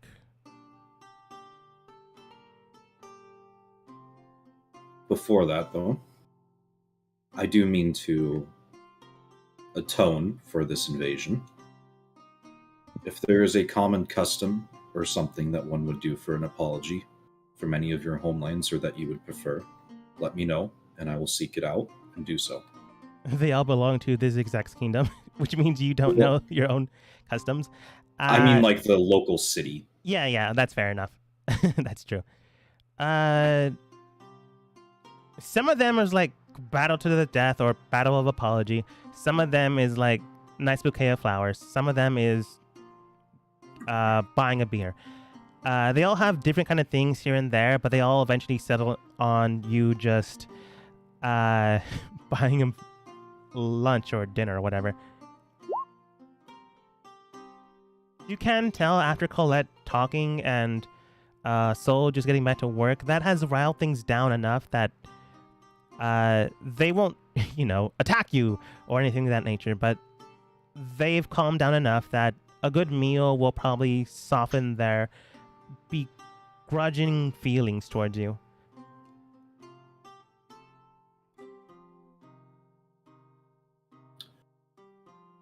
Everyone, please write down any meal that you would like to have prepared, and I will have the chefs make each of you a special meal for tonight as by way of apology. Yeah, they work until the twilight hours, so obviously they would have dinner here, unless you don't feed them. But you have dinner being prepared, and it's a lot of food. Like, they're going to town later tonight, but for now, they will do their work.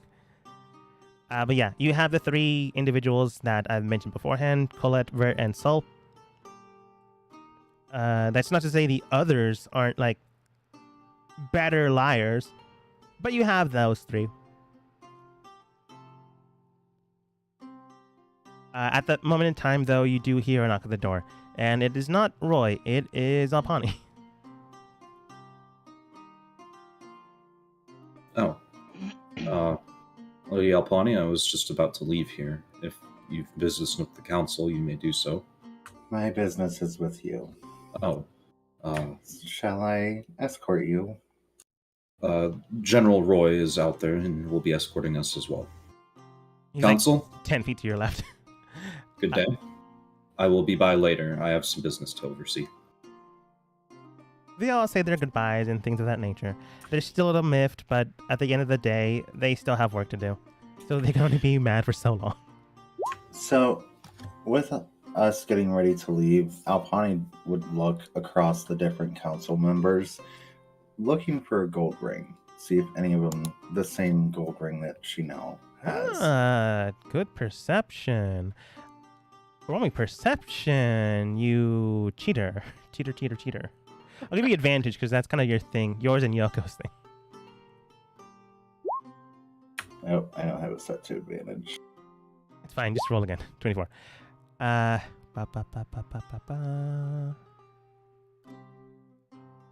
Ironically enough, the standard dude that is just a chill guy, it's Carl. Carl has a ring. That's not to say he's the person, giving people funds to do all this stuff, but Carl does have a ring. Another person that does have this type of ring is Cole, which is not the Cole you met before, just a different Cole. Right. Cole without an E. Cole with a K. And speaking beforehand when he was here, you can tell that he does run a mining operation that deals with a lot of funds. So it would probably be him. You can ask him about it later, but he for sure has a lot of money behind him, if it's him. Yeah, Alpani would just take note of that, and that'd be something she'll look into at a later time. Yeah, it'd be weird if it's Carl. I'm just saying. But yeah, you guys begin to head over towards the training ground. And before we get to the fight, Thane, what are you doing? His wife. Later tonight, probably.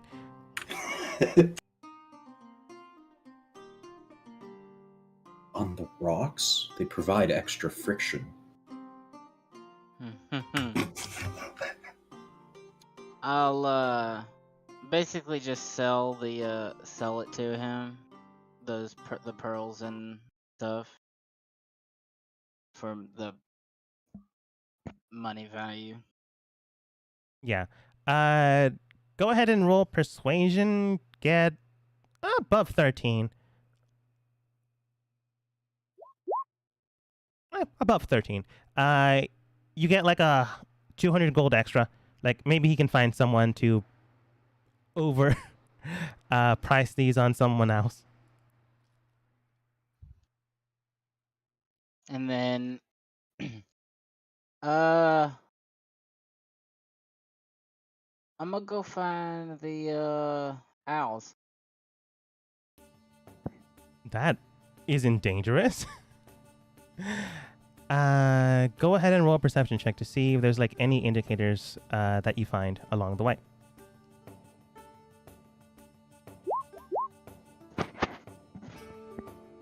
17 is pretty good.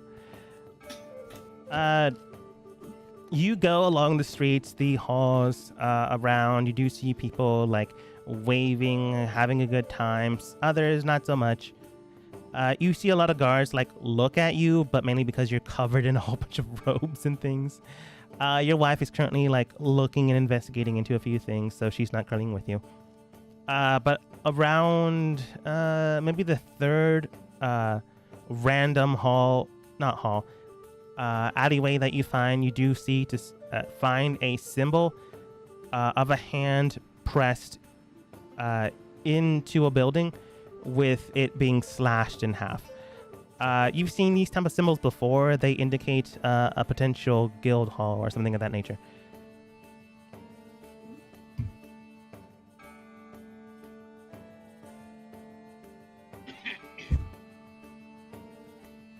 I'm gonna watch it for a bit. All right. You keep an eye on the building, which seems to be a 2-story building. However, you can tell that the staircase leading into it is going down into the ground, so it's technically 3, which means that there's a basement. From time to time, you do see people going in and going out, but not heavily, which means there's not a lot of people inside. At the very least, you don't see anyone inside. Keeping an eye on it, how long? About 30. Yeah. You see like 2 people going in and 2 other different people coming out. First an elf and a human go in, and then like 20 to 15 minutes later, a dwarf and a halfling walk out. After like the remaining time, you don't really see anyone else coming out. At least not right now.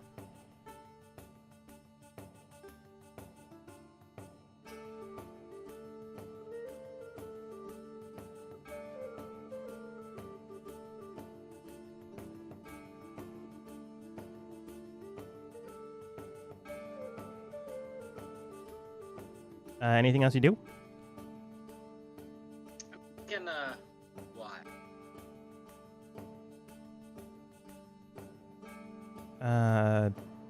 Okay. Make it obvious that I'm watching. The 2 people that came out or the building again? The building. Okay. You just make it obvious. It's kind of hard to do that. You like go in front of the window area that is currently curtained up. So if like there's someone keeping an eye out, they can for sure see you. If you're making it that obvious. Sit at like a bench across the watch. Yeah. For sure the worst spy. I'm gonna use your passive perception for this.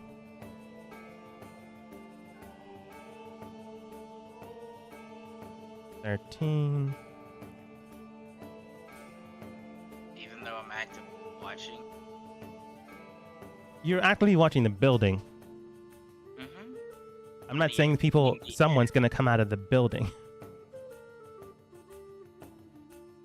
You keep an eye out on the building, and you do see like the door creak open for a bit and then close again. You also see that someone pulls the curtain fully closed, which indicates that, well, they do take note that you're there. No one comes out that you can tell, but you can tell that someone opened the door for a bit. You saw it fully open. There's a bartender to the side, someone there, and then someone reached over and flipped the closed and open sign to closed. You didn't see anyone walk out, but you did see it fully open. And then you do see the door close again. I'm just gonna enjoy my time outside the castle. Okay. Sitting on this bench. 5-ish minutes later, after all that happened, you just hear a voice somewhere nearby, but nowhere you can currently pinpoint. What exactly are you doing, crazy man?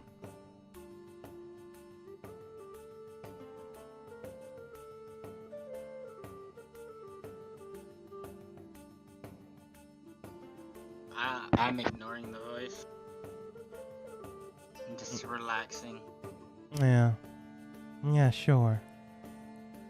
If you ain't got business, suggest you walk away. By the way, Don't really care. Then why bother?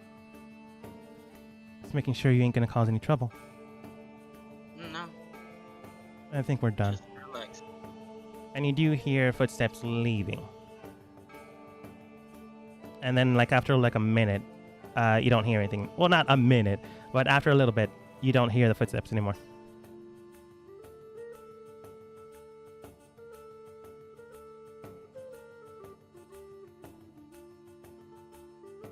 You do hear after, like, 5-10-ish more minutes, like, something by the door, like, move the handle and then open the door. The sign gets flipped over after a bit, overarching their arm to do so. And then after, like, a little bit, they close it and it's opened again. The curtains have been fully drawn, though.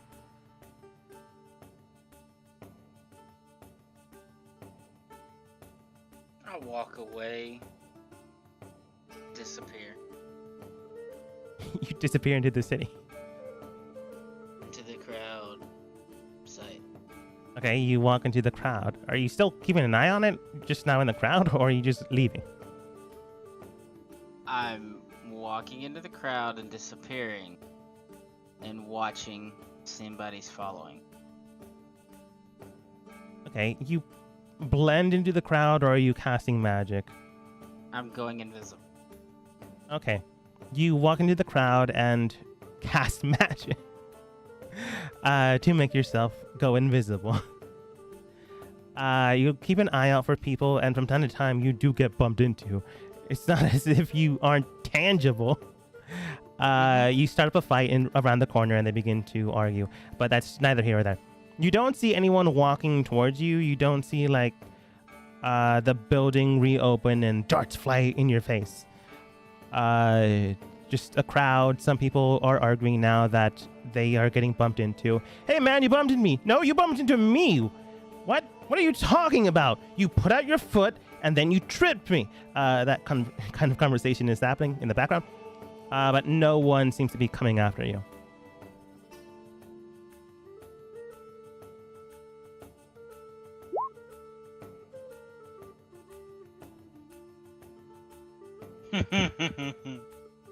I mean, Alpani, that's more obvious than I disappear into the crowd.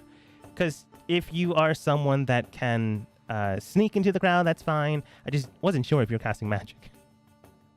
Fireball for sneaking. sure. I would figure I was out kind of if you say it. like blending into the crowd, then vanishing with the invisibility. Yeah, I understand now. But yeah, no one is following you.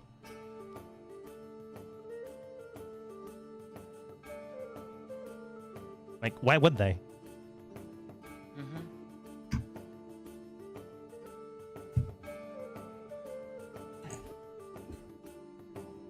Okay. Anything else you're doing? I'm trying to make a decision. Okay.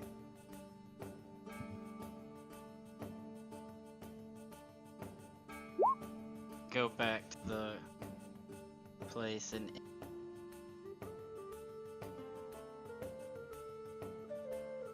I heard you go back to the place and then it cut off for me. enter. Sorry. Okay. You open the doorway and inside.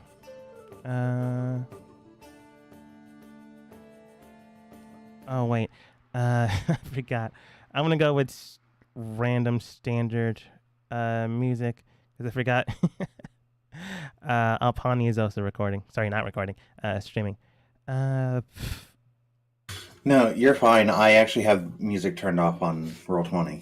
Okay, cool.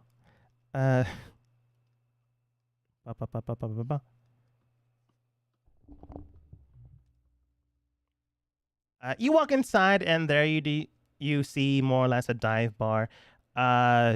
You see a counter. You see a few patrons here and there. You see the same mark of the hand and it being slashed on where the drink costs are. Other than that, there is no drink cost thing there. You do see, like, everyone in the crowd looking towards you, while someone in the background is singing a somber tune. You said like it's a dive bar, right? Yeah. Alright, I'm gonna order a drink and then just sit down. Okay. The half-orcish man looks towards you. Very well built and very sturdy. But you could probably take him in a fight if you drew out your weapons if you really need to. But he looks towards you. Spits in his glass and then like cleans it with a rag. So what do you want? New here? Anything. He begins to chuckle, and everyone in the house in the background begins to chuckle. Brings out a bottle that has 3 X's on it. White, non-visible through the porcelain it seems to be made out of, and pours it in. Inside is a blue liquid, and then he hands it over towards you. On the house! New customer.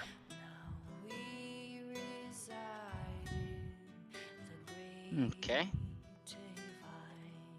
I chug it. Roll a Constitution save.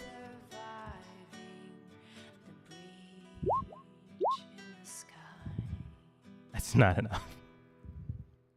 Oh man, I don't want to do this thing, but I did say I'm going to be mean about things now.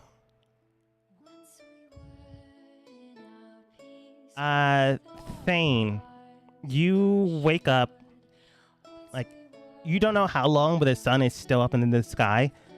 But you are, like, near a dumpster, but not in a dumpster. By the side of the road, some people are, like, walking around you and over you. But you're no longer in the dive bar. I go back. Okay. You go back, and it does say closed. Do you open it anyways? No, I just sit outside. And I'm done. Okay.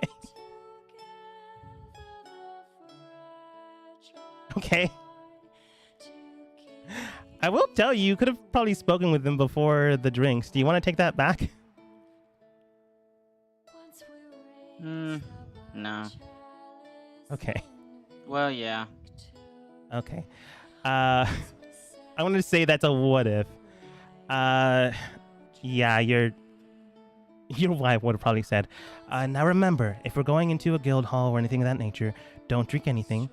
Otherwise, you might get poisoned, you might get concussed, or you might go unconscious.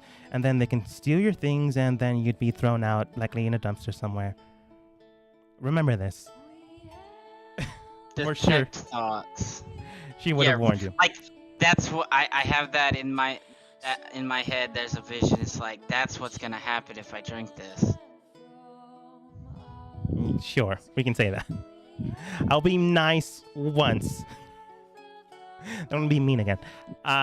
You just see the man look towards you. Here, on the house. Kind of take my finger and swirl it in it. You do hear someone in the background go, "Oh, you're giving it flavor, eh?" Detect thoughts. The human man looks towards you, kind of scrawny. He does, in his mind state, "What an idiot. Don't swirl with your finger." It's not like it matters anyways.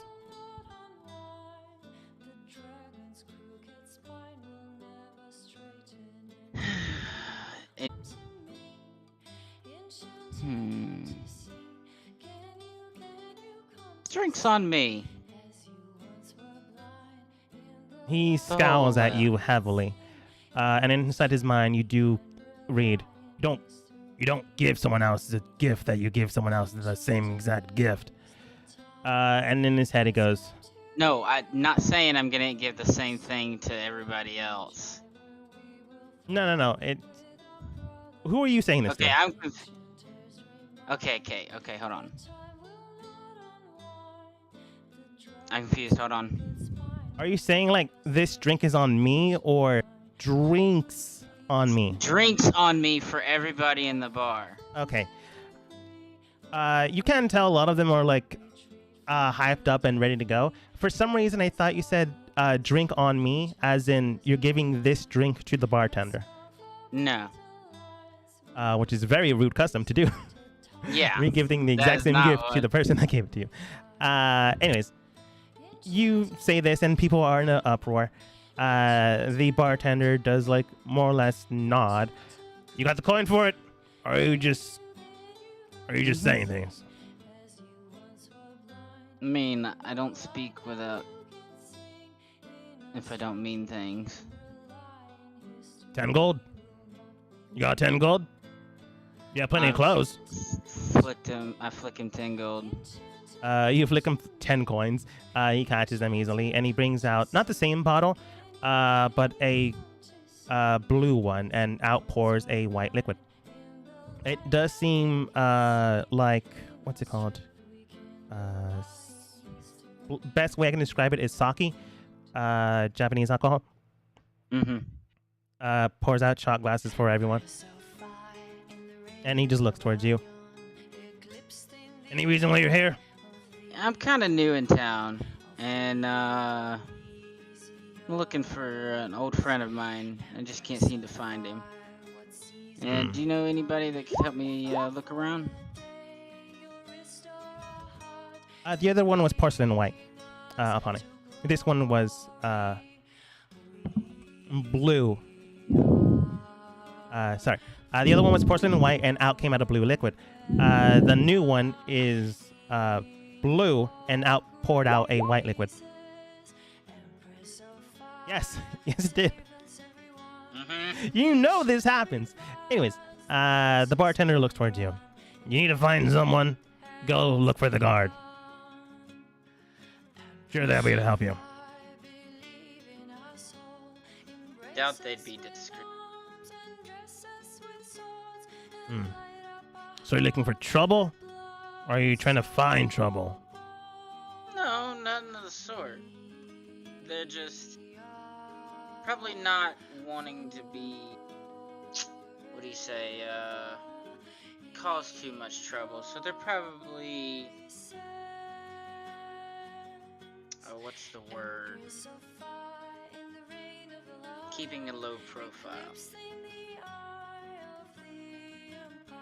He looks towards you heavily and sternly, and inside his mind, you do know how much you can read. How much does he know? And looking towards you, he does state, "Alright, what are you implying here? And who the hell are you looking for? These innuendo kind of things?" I look at the guild symbol, and then look back at him. You ain't part of us. No. Then you have coin? Yeah. Alright then. Information Tell us free. who you're looking for, and maybe we can tell you where to find them. Esther Faraday. Very thick elf. Esther Faraday. And out of game. Remind me, what was this for again? He's the guy who tricked me into getting caught by the guard in the port town. Yeah. I mean, like, to kill him or, like, to find him? Find him, then figure out why he did what he did, and then kill him. Yeah. I just want to make sure the the man understands, like, you're looking for him, not to murder him. Yeah. Looking for him. He does look He has towards you. some catching up. I might have. Or maybe we can find this man. You got 300 gold? We can find a name, maybe the location for 300 gold. I slide him 300 gold. Or slide him a coin bag. Okay. 300 gold. Okay. I slide him a coin bag with the set amount. And he does state, "Alright then. Be back here tomorrow noon, and we'll let you know what we find. That being said, if we don't find anything, you don't get anything." That's not a problem. Right. He takes your blue cup and like tosses it out. Did I ever get a name from the pink girl I saw in the castle? She ever say her name or anything? No. From what I remember, you just said, "Oh, so he is one of yours," and she just like let it fly by her. I don't believe Aster mentioned her name, so I don't believe you Okay, have that's- it. Okay, fine. That's what I wanted to make sure. Yeah. Alright. I'll drink the proper stuff this time, and then He like takes your blue cup, throws it to the side, and like gives you your sake cup. You already bought it. Might as well drink it. mhm. And you enjoy your drink. And then I go figure out where everybody else is and go. Okay. You just hired a mercenary to potentially find someone to murder. I don't care. Yeah. But for sure, the fight would have been happening for a while. That's so, fine. before anyone gets there, I'm not just talking about you. I'm talking about everyone. So, before anyone else gets there, Peter just looks towards you. All right, then. You ready to go, Miss Yoko? Yes, I am. Very well, then. He takes out his long sword, which is technically what's it called? Great sword. Longsword. No, great sword. It has the shape of a long sword, but it is the standard size of a great sword. So it's a claymore? Maybe. But he looks towards you. All right, then. Let's get this started. Match begin, if you remember the rules. Yoko, go ahead and roll initiative. It's a sneak. It's for sure not a sneak attack. I'm just gonna go with this one. Alright, I'll be right back. I can still hear, but I need to get up and walk around because I've been up since midnight. No problem. Plus modifier, that is a 16.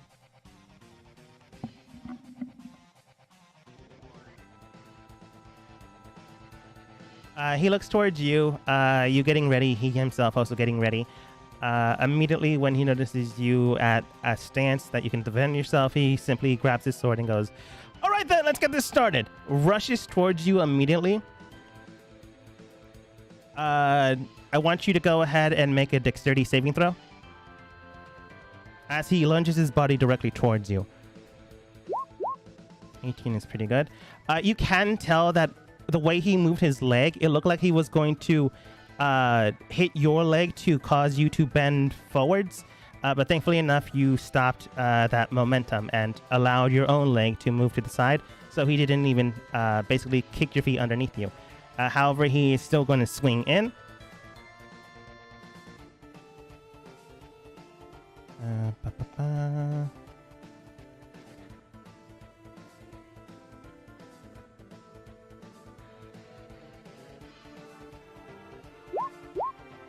Natural 20.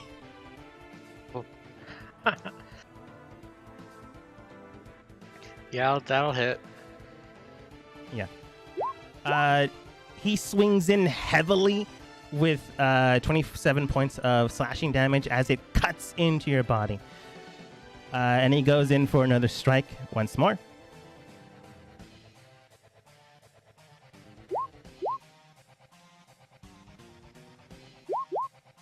Uh, 17 doesn't hit, so thankfully enough, my rolls are still pretty bad. He goes in for another strike, but thankfully you've managed to parry this side of him. And now it is your go.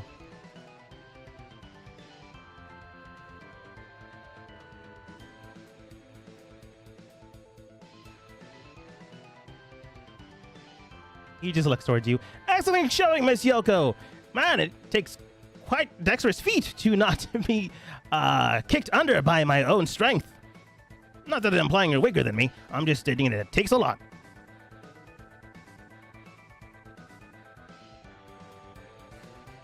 Okay, I'm gonna step to the side there. And I suppose around there too. Uh-huh. And then try and attack him a few times. All right.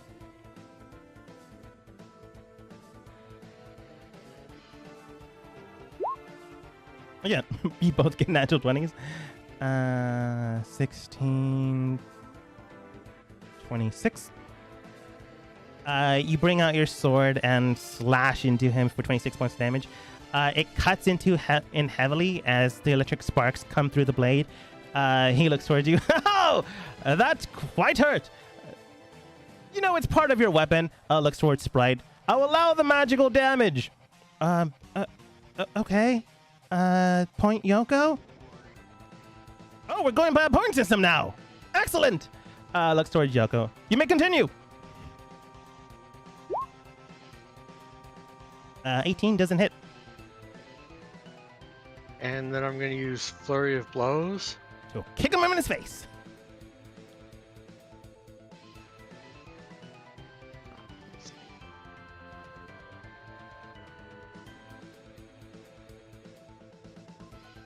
Sorry, it's been a while since I've used any of this stuff. It's okay.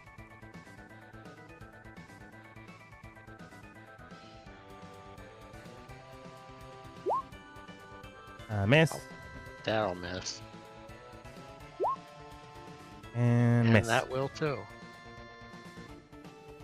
You go in for a few kicks directly at him. He's like nimbly moving away. And that'll be it for me. All right. Peter then goes in for another swing. Looks towards you. Come now, Miss Yoko. Honestly, those kicks can do a lot of damage. Just make sure you strike right here. Your next attack has advantage against him. 19 does hit. And I'll use my parry.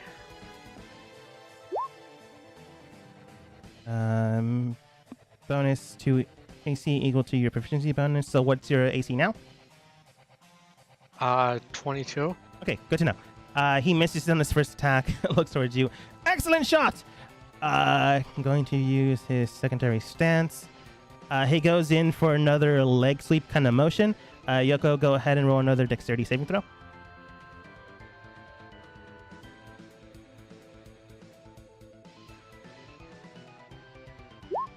.22 obviously passes. Notice that you just jump over his foot. Excellent showing! Goes in for his secondary strike. 18 doesn't hit. And he just looks towards you. Nibble! Excellent! Yoko. Okay. Well, I'll try the same as last time. Nope. You like go towards... Oh, wait, you have advantage on your next strike, so that's 2 natural ones. Wow. Oof. Oh, man. You go in for a swing, but you just, like, cut through his coat. Oh, man, I'm going to do you dirty. You cut through his coat, and then you accidentally get knotted into it, and you just... you don't break your sword, but you, like, more or less warp it in a way that it feels weird. You might need to get it retempered. But you cut through the rest of his coat eventually, and it just looks like you did something petty against him. And as a result, your blade kind of warped. Not enough to cause it to break or to lessen the attack, but you know, get that fixed soon. And I'll go for my second attack. 20 does hit. You strike in, and for 14 points of damage, he does take it in. Good show! He does seem weathered and worn. It's not as if he isn't taking any damage, but he seems upbeat about things. And I'll try a stunning strike, just because. Okay. With your second strike? Yeah, since it hit. Yeah. Just making sure. Key opponent, when you hit another creature, you spend 1 point. Stunning strike, turn him to see. Constitution. Constant. Oh, he's proficient in it, but not extremely. I figured. Like there's a chance. That's an 11. So there's definitely a chance. You strike into him, and he like freezes up as a result of you hitting his nerve systems. At that point in time, Roy, Alpani, and Aster all like enter in, not like rushing in to stop things, just you know a fight's happening, so you like walk a little bit faster. But the man's currently frozen in place. Anything else, Yoko? And I'm gonna do a flurry of blows again.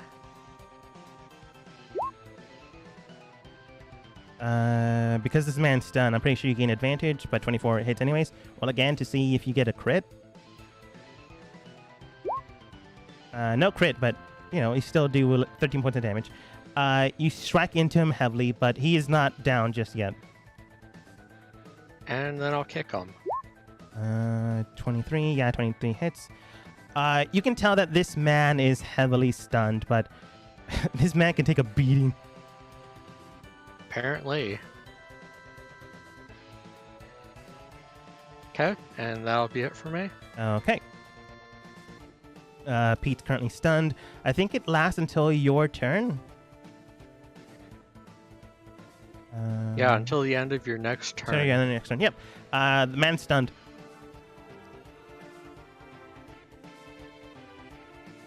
Okay, so I'll flurry of blows him again.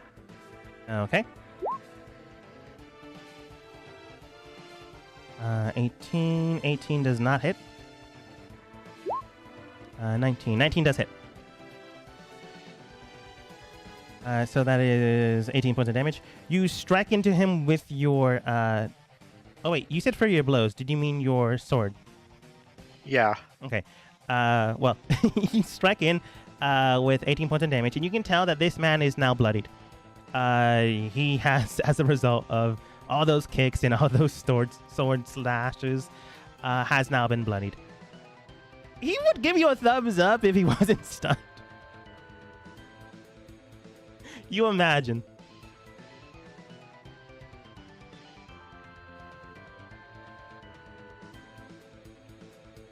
I'll throw a stunning strike on that too. Okay. So con save. Succeeds. Yep. And Okay. flurry of blows attack. 17 doesn't... Oh, wait. It's still not the end of your turn. 24 does hit. So you kick him on the side. Wait, you're still using your katana. Yeah. For my where is it? That. Swift Strike. When you spend a key point to make a fury of blows, you may make one of your attacks with the melee kinsey for wielding instead of an armor. Cool! 24 does hit. 11 points of damage. And I'll try and stunning strike again. All right.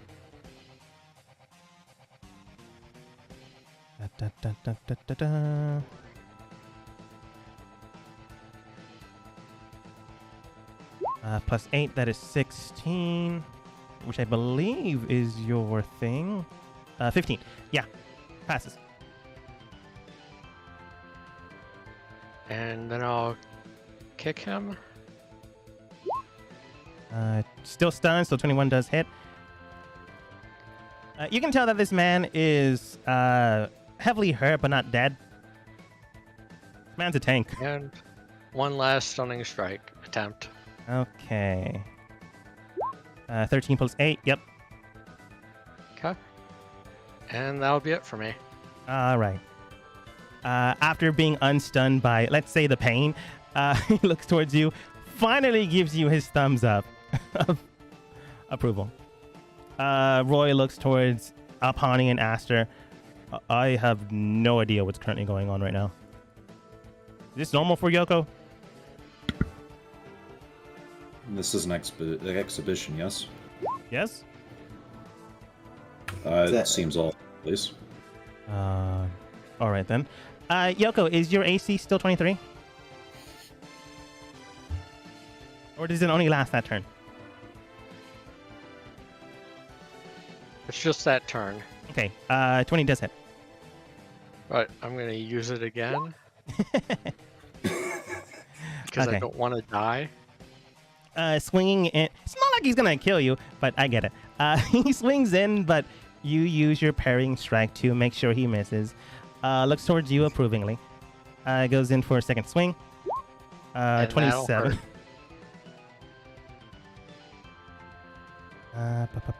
hurt. Oops, wrong thing.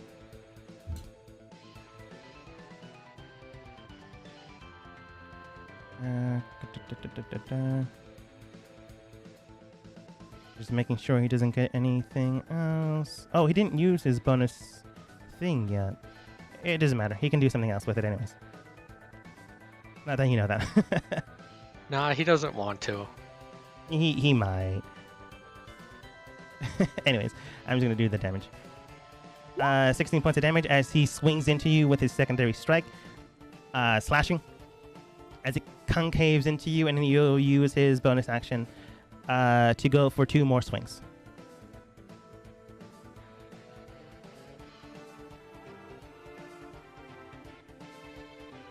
Bye-bye. 28 does hit.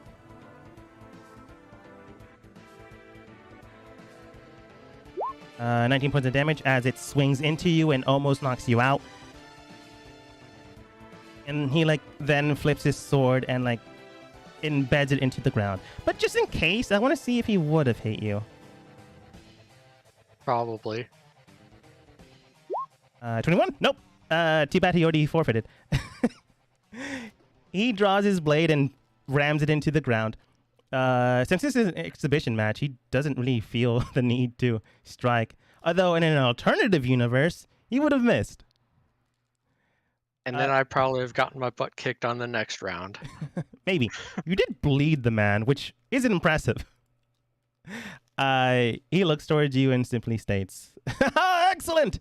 Let's call it a draw." If you insist, though I feel it would have been my loss. This man is And heavily Yoko- hurt. He's not taking any damage. Well, Yoko's at 2 hit points. That's fair. You wear it well. He goes, She kind of just collapses onto her rear on the stage. he Or- grabs you by the arena. side, and then hefts you back up. Oh, no need for that. Goes into his own pouch. I don't know. Asks her if you feel like he's about to draw a weapon. You can stop him. But he brings out a potion bottle. Drink this. This will give you some health back. I don't really know how sturdy you are, but if you have at least 70 health, it will bring you back up.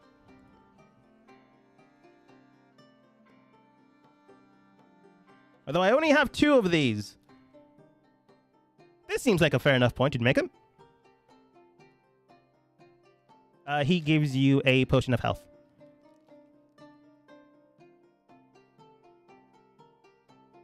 Save it. I can just get some rest. If you say so. He puts it back in his pouch and gives you a standard health potion, which does 2d4 plus 2.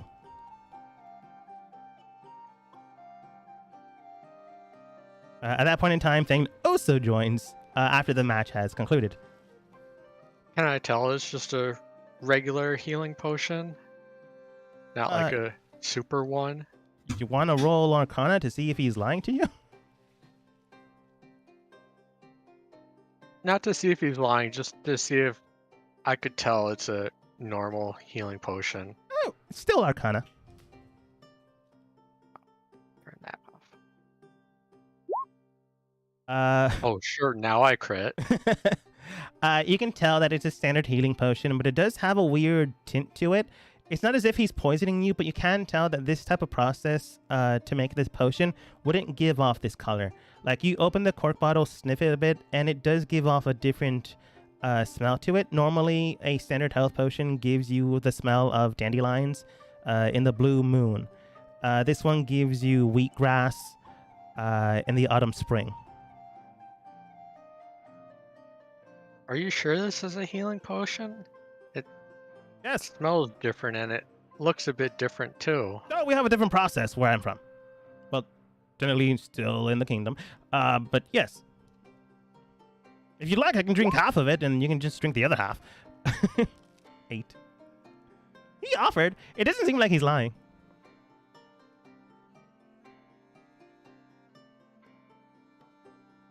I'll give it a shot. Okay. Go ahead and heal back 2d4 plus 2. +2? Yep. Okay.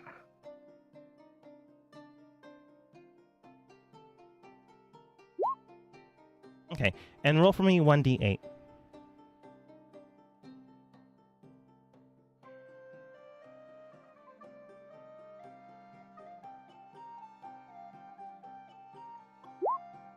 You get an additional 4 temporary HP.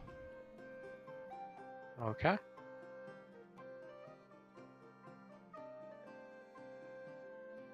But he looks towards you.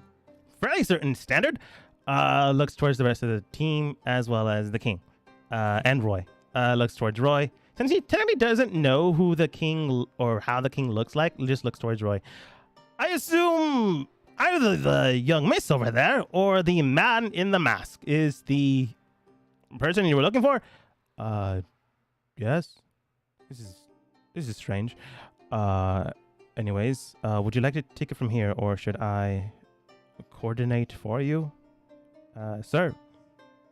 I will take it, if you wouldn't mind staying close by, however. I've Right. also something I'd like to ask of you later. Of course.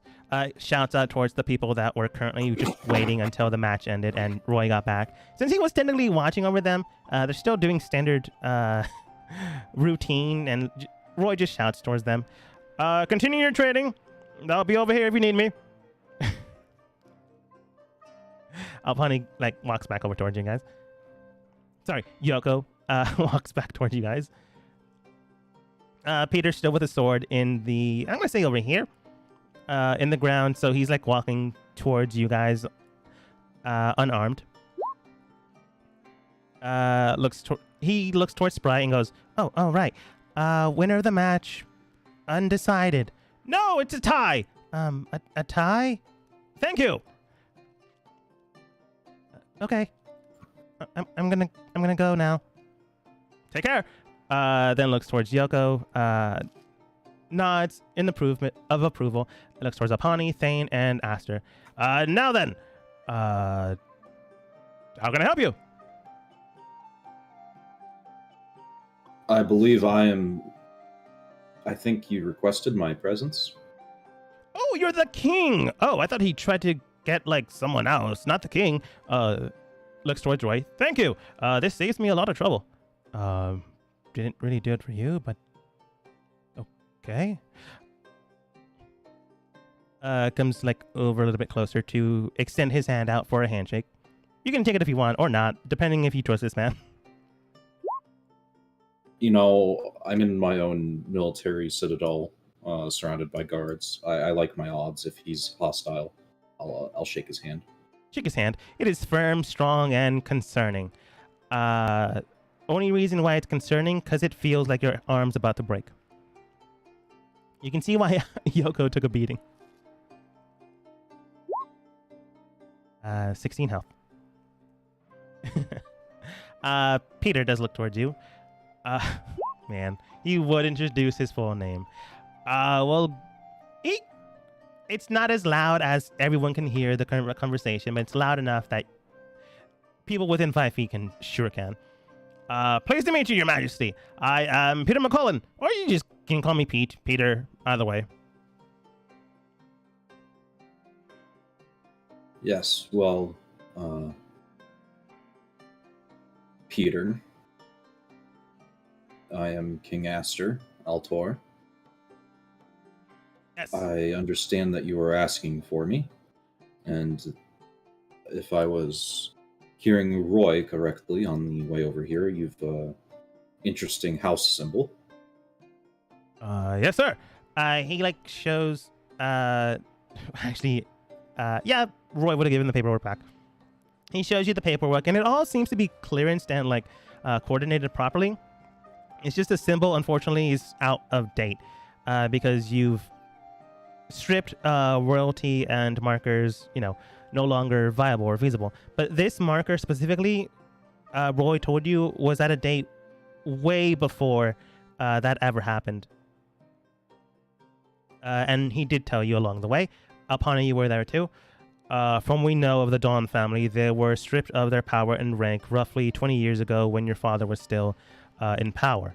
We don't really know the discerning factor, but it does seem to correlate when the first Church of Light opened their doors. The Dawn family was a family that worshipped Sol as their main patron, as well as their god. And, well, who knows? Maybe this was some type of religious thing or the like. I unfortunately don't know, and I wasn't there at the time. But hopefully we can clear this up along the way.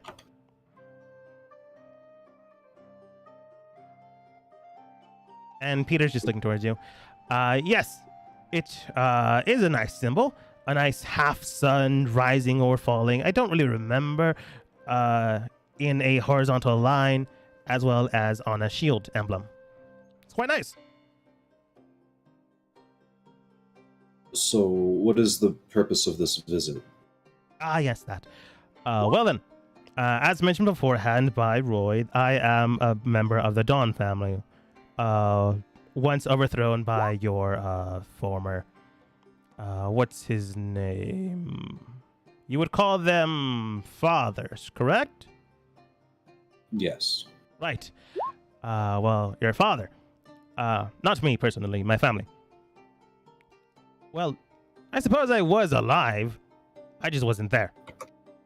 Anyways.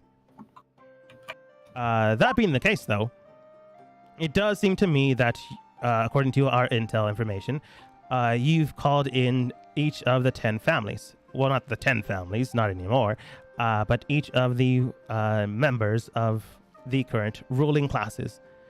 From what I am aware of, you have the Delians coming in, the Asimar woman currently in power, as well as Nofamin, Stalwell, Vorato, Kindling, Umala, Emerald, and Karn, if I'm correct. And you That do does know seem that to these are the leaders. Sound all of them, yes. Right. And obviously you and your sister are the 10th leadership, not family, leadership. It's not.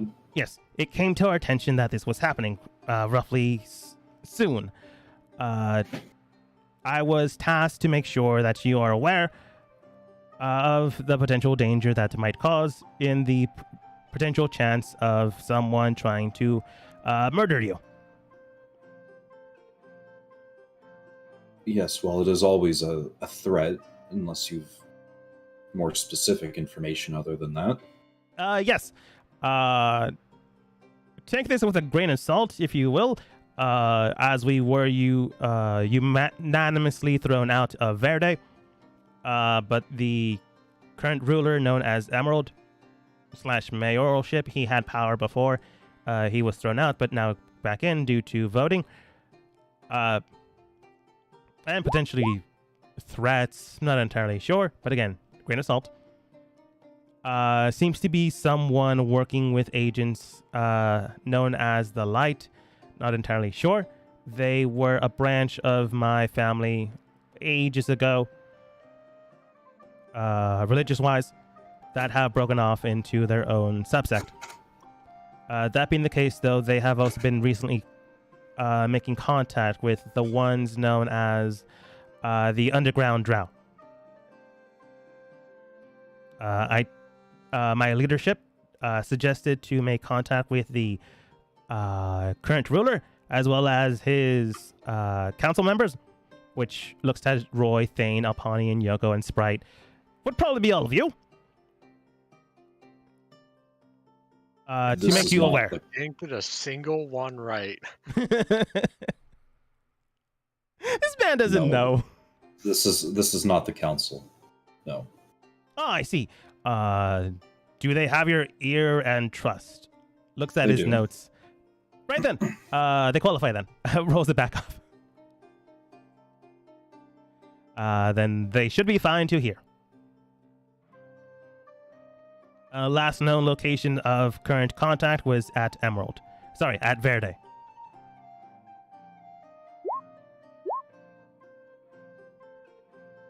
I should also make note that there was one individual not from that group, but another area we were looking and scouting through.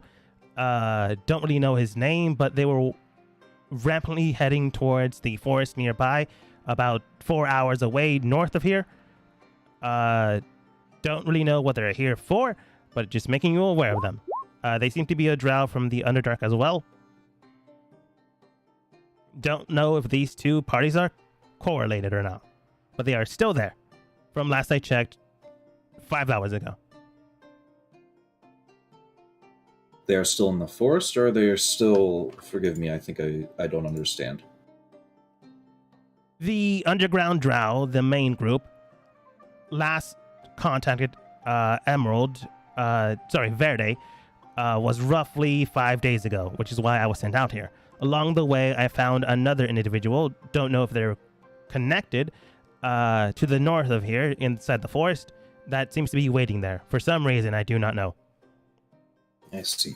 And they were still there 5 hours ago.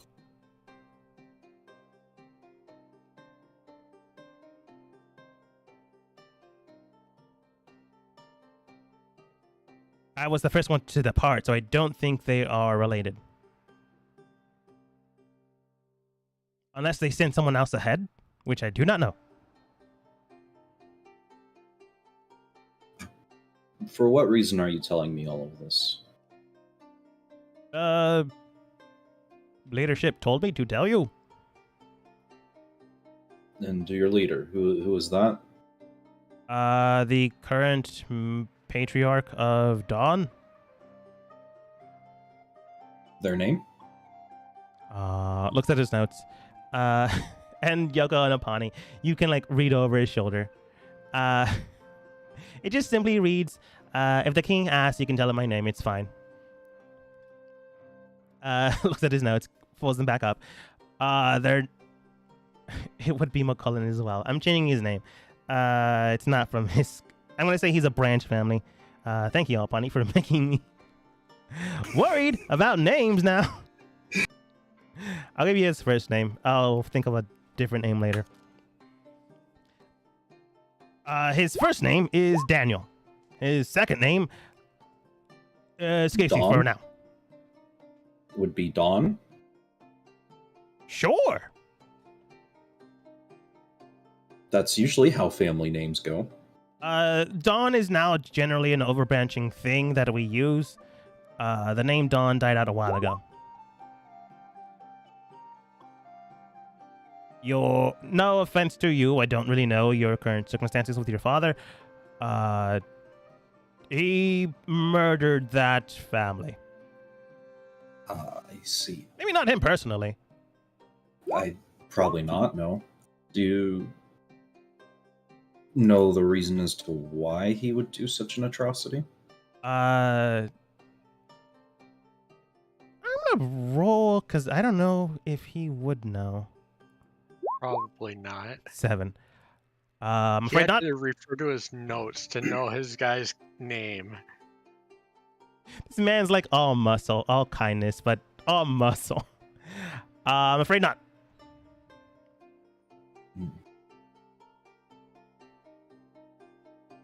How far away is the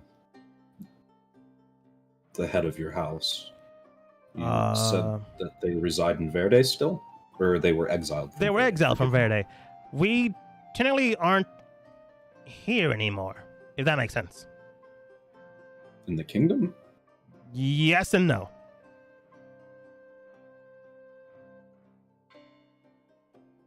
Thane, Alpani, and just Thane and Alpani. Roll insight.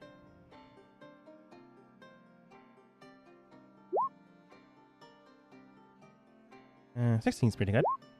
11 is okay, but not that great. But good enough. You guys can tell, you two specifically. Actually, it makes more sense that Alpani would know. Screw you two. Okay, fine. You don't get it, Alpani. Just Thane.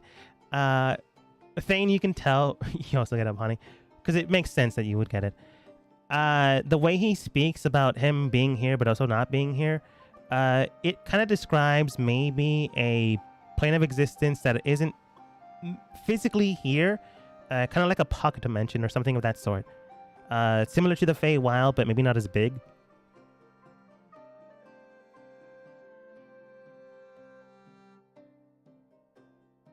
It's just he can't illustrate Yeah. that. Okay. If that makes any sense. But I can tell you maybe 10 days from here, heading west. And you can tell 10 days from here heading west is very close to the border of your kingdom and the kingdom to the west. So it might just be outside of your kingdom or just like at the border. You're not entirely sure. And this man probably doesn't know. But I That can is tell you I amazing. wasn't near there when I first traveled. So you have a way of communicating with your patriarch? One way.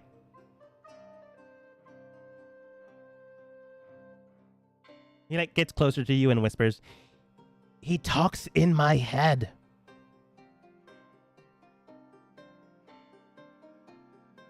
Points towards head.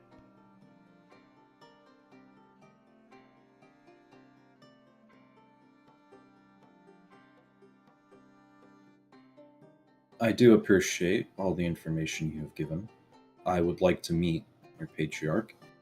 If he is able, he is more than actually welcome to join the council gathering.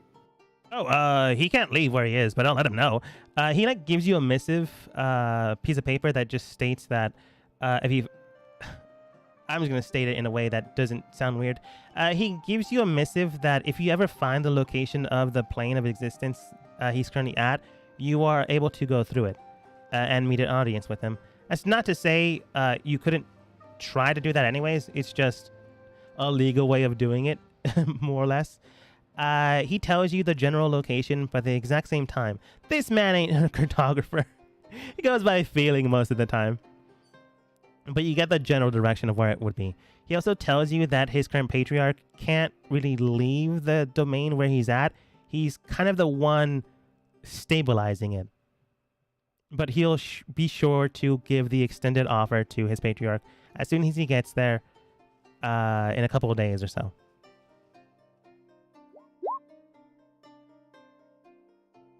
But yes, other than that, that was mainly why I came over here. To warn you and your trusted allies and council. I do appreciate it. Right. If in his stead he would like to send someone of the political nature, he is more than welcome to do so. Sure. And Aster, go ahead and roll insight. This man didn't understand. It's not that. Okay.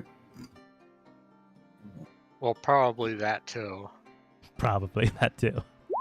That's a 9. Like it's I'll be lucky. okay.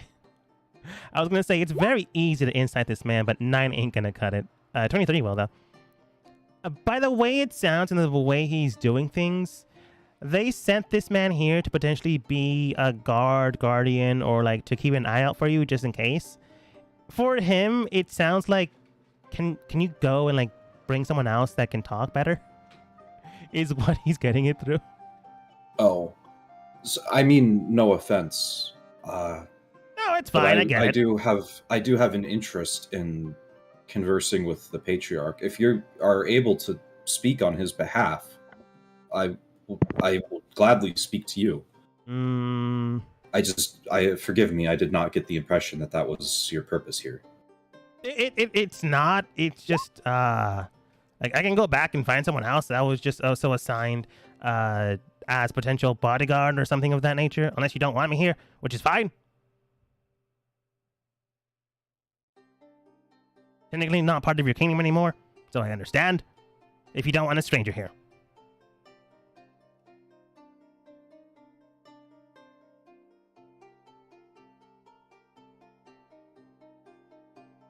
It's more like they don't know the current danger that Aster's facing, so they brought in a whole bunch of muscle, just in case.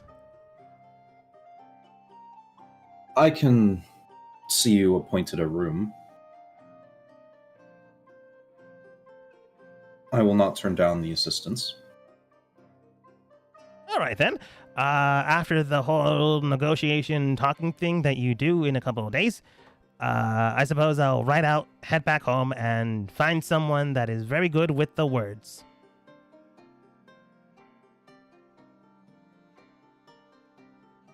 Gives you a thumbs up. Give a nod. Again, forgive me. I meant no insult. I simply meant to discuss politics, and you don't strike me the kind to be interested in such things. I'm not. I'm sure Yoko over there and Sprite as well are more than happy to have another sparring partner in the coming days. Sprite then states, I'm good.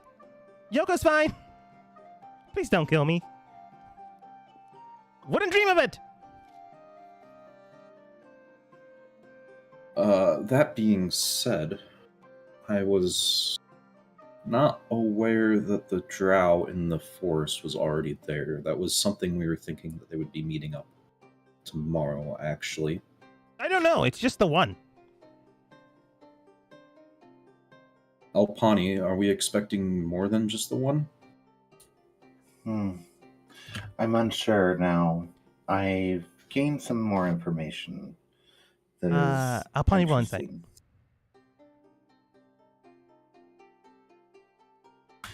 Fuck you and your insights. Fuck you and your insight. I'll give you advantage because you for No. sure know this information and you learned about it today. There we go. Based on the information you have from the Golden Ring group, you can tell that someone spotted someone releasing 2 birds out from the forest. You're not sure how far out in the forest they were at, but definitely within, not close enough where the city would be in danger. Definitely a scout out there hunting for game, and that would be maybe a few miles out. But the way the birds spoke with you, like, my master's riding here through the forest and we'll meet them when the trees get bigger, which just basically means when it becomes an actual forest. That's where they'll meet them. And that makes sense. It would be outside of the city and at that forest range. That's for sure true. By the way it sounds, by the current rumors you had and did listen to, that wasn't that far away. The man, by the correlation of time, would have done it maybe 2 days ago, which is enough time for rumors to spread and enough time for him to actually get here, which means he's here today. Probably just got here today, but doesn't expect you until maybe tomorrow or the day after. Then we need to go today. Like, as soon as possible. I was thinking as much. Yoko, Jim- are you capable of going right now? Yes, I just need a little bit of rest. I have no idea what's going on here. Should I wait in town until you guys settle this thing at the forest? Yes, about that. And I am assuming that there's pen and paper somewhere here. Yes. He hands you some. I will draft a quick missive for castle guards to see this man appointed to guarding the council hall. And I'll sign it as the king with the stamp. Sign it, stamp, wax, seal. Hand it over to Peter or Roy or someone else that will go along with Peter because he technically didn't have clearance. I'll just hand it to Peter. I'm sure he can find the castle. It's a fucking castle. Did you just say you'll hand it to the Peter? Hand it That's to what I Peter. heard. I didn't say the Peter. You said the. I definitely didn't. You did, but we'll move forwards. I definitely did not. We will check. I will make We a will clip of it check the later. logs. I will make We up a clip check of it the later. logs. Anyways, he nods and then he goes towards Roy. Biggest building in town? Biggest building in town? Biggest building in town! General Roy, if I might have your ear for a moment longer. Sure. He turns over toward the guards that are currently keeping him inside of the building. Structure. It's all right. You can let him out now. The king advised that you can. It's cool. Sure. Welcome through, sir. Thank you. Walks through. Heads back into town. Oh, he for sure would. It's there. Half of it is sticking into the ground. The other half is out. Yeah, he left his blade.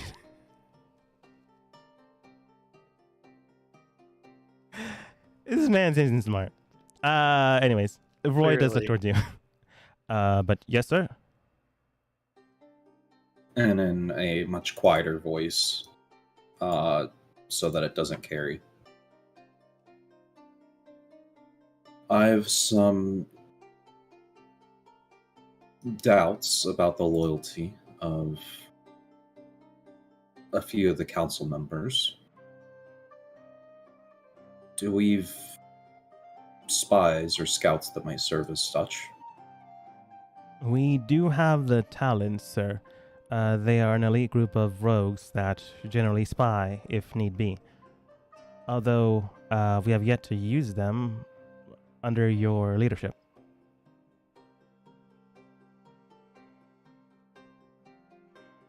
He gives you the rundown on the talents.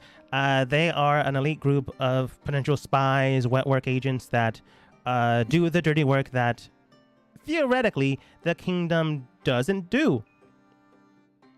There's in total a group of 20 of them ever in the kingdom. You don't want to make it too big or potentially people can go heavily rogue on you, hence the word rogue. There are currently 5 talons in the capital. That is fortunate news. Please assign some of them to observe and report on Councilmember Colette and Councilmember Vert.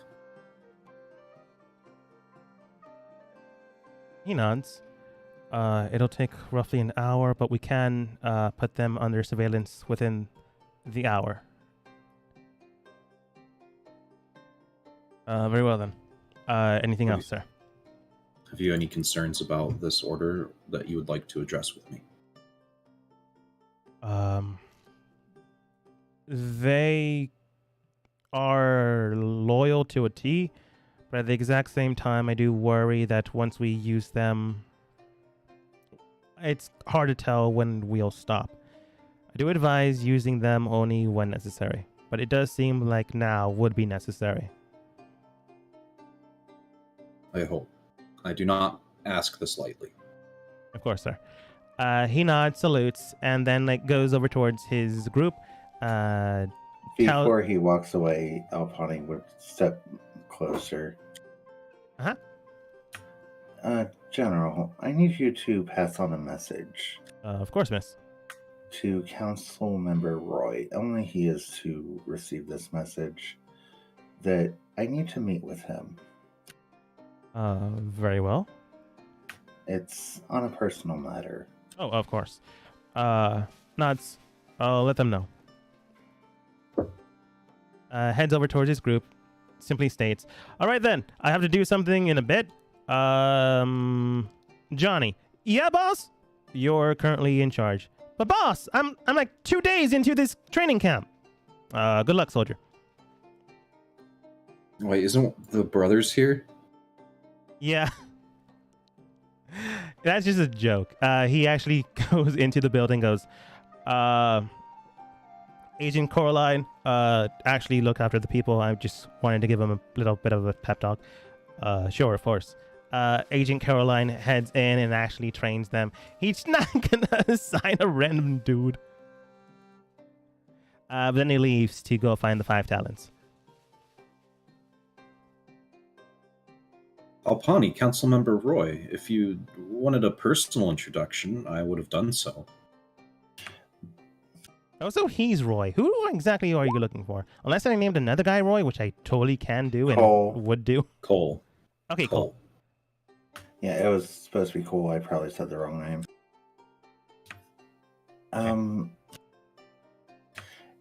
It's about where I obtained the information that I wanted to speak to you about. It's just a lead I want to check into.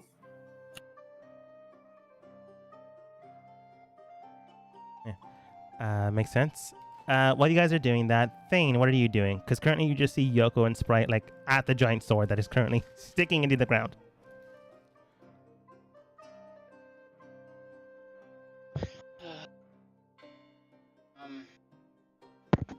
I'm gonna be honest, I don't remember the last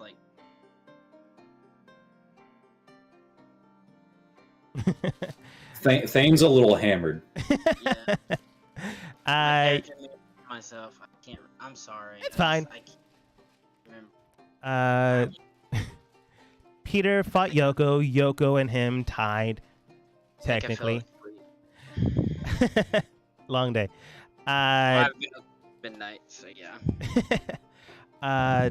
Peter spoke with Aster about potential danger with the Verde City, as well as the Drow may be in cahoots. You're not entirely sure, but he did warn of potential danger, which is why he was sent here to potentially bodyguard or to keep watch in case something was to happen. Alpani told him that, sure, why not? And then spoke with Roy on keeping some of the members of the council in surveillance.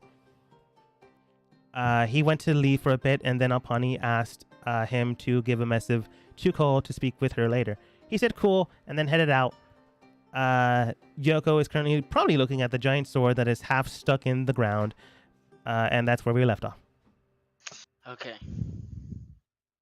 And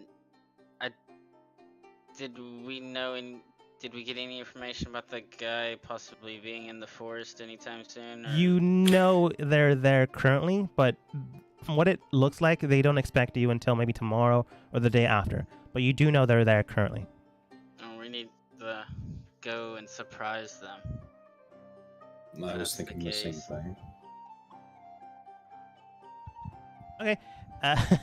You suggest that to the team, and Aster likely nods. Yoko, what are you potentially doing? I'm gonna try and take the sword out of the ground. Roll athletics. I'm gonna say Sprite's probably helping you, so roll at advantage. That thing's stuck in there. You and Sprite begin to like heft it out, but that thing is stuck. She just looks towards you. I'm pretty sure this is made out of solid stone. Well, I guess it's staying here now. At least until he comes back to get it. Fair enough.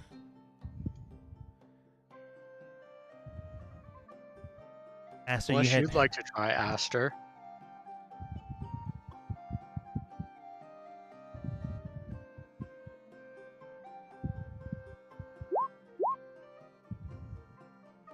You grab onto the blade and roughly try to bring it out, but it's still stuck. You can tell that like a little bit more give and you'll be able to do it, but it's currently just wedged in there.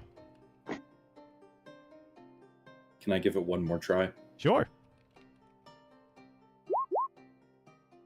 Yeah. DC to beat 20, so 27 does succeed.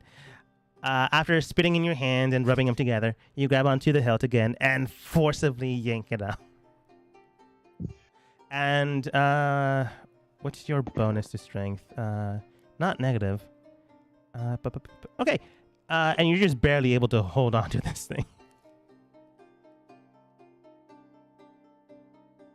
You are now encumbered.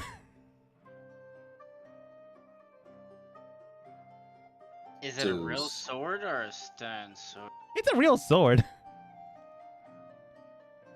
Like, Yoko, you can tell that this thing is made out of various metals, but the way it shines and sheens This is mastercraft workmanship. This is definitely not the, hey, you're a big muscle dude. Here's like a whole bunch of metal melted into the shape of a sword. Hit someone with it. No, this was finely crafted specifically for detailed work, but the weight of it is way too much metal on it to be swingable unless you have that type of build. That being the case, though, Yoko, go ahead and roll for me history with advantage because you're a sword person.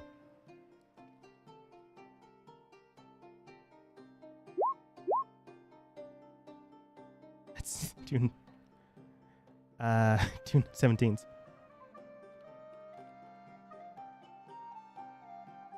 By the way it looks of it, by the way it sounds and resonates when you like flick it a bit, swords and the type of way they are made and work, they do have a resonance to them, and you can tell that it is quite strong. Let's see here.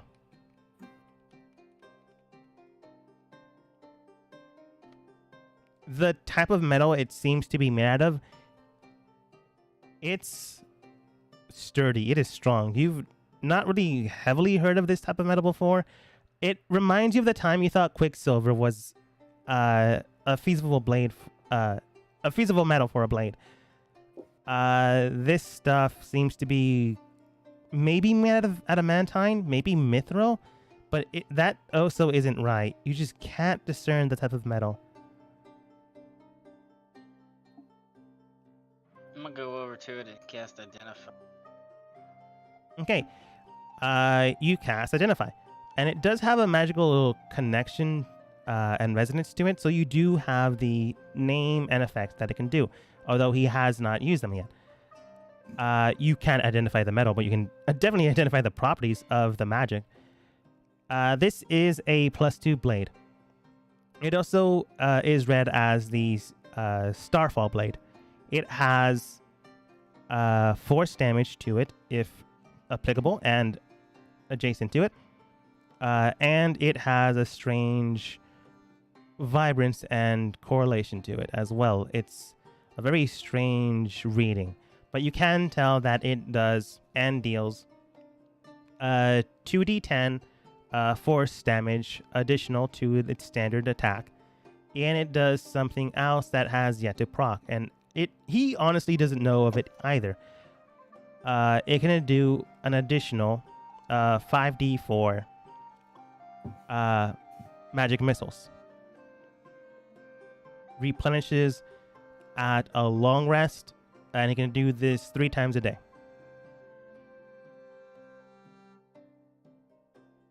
A very good sword if you can wield the thing.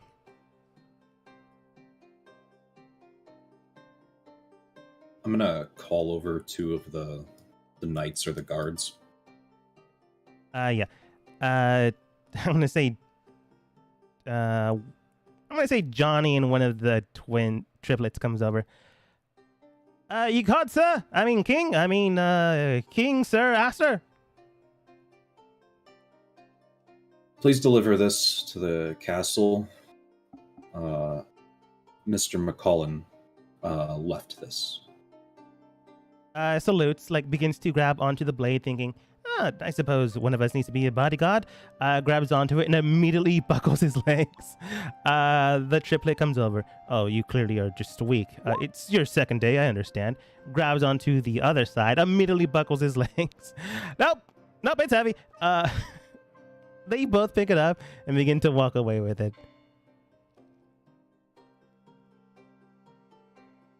Shall we head to the forest? I believe Yoko needed a rest, and we will head there afterwards. You take a short rest. Yoko can heal along the way. But we'll take a 5-minute break here. So you guys can take a rest or maybe get a drink or something of that nature. I need a cigarette real quick to wake me up, so I'll be a minute. Yeah. I apologize to Dogma. I didn't do. It is all good, man. I've had a bad week, last 2 days. Yesterday, I spent half the day couldn't see out of my right eye, so... Dude, I get it. Don't worry about it.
as the team heads over towards the forest area, I don't know if Yoko would say, "Hey, do you mind like waiting in town until we solve this to Sprite?"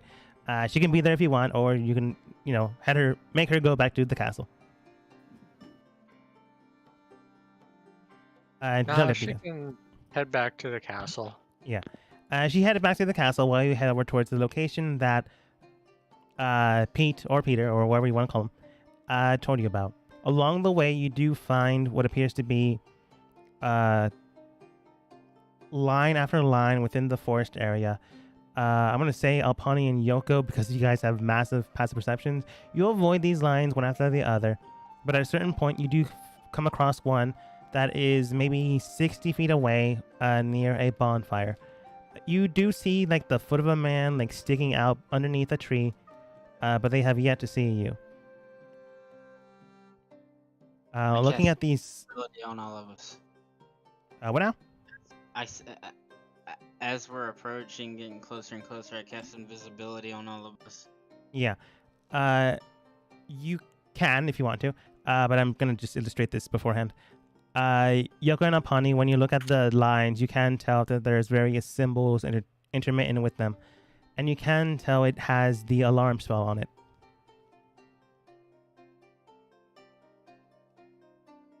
You don't know the radius, but so far you've gone around maybe 30 feet from it, and it's always not triggered off or anything of that nature.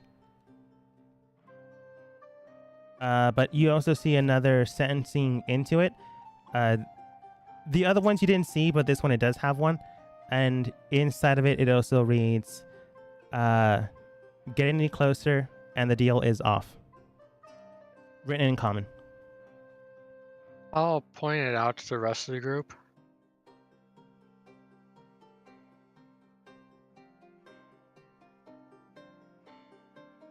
Yeah, and as long as you're not shouting, this man doesn't know you're here. Currently, they seem to be just by a bonfire waiting.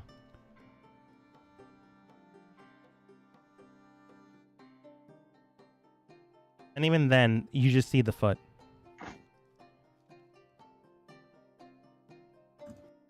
Well, instead of casting us on everybody, some of us not be...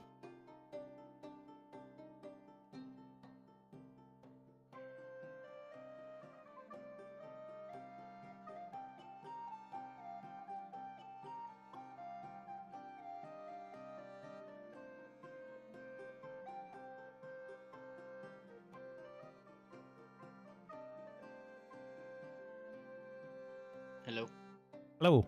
Sorry, you cut out a little bit there. Yeah. I said, instead of us being all invisible, should some of us not be invisible? Well, No, what I are think- we meeting this guy for? The missive for the reason was destroyed.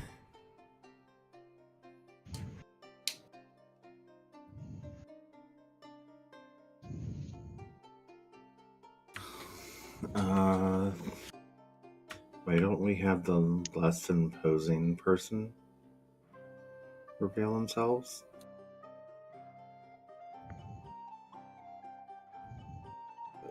Okay, Alpani, I believe that's you, actually. It is.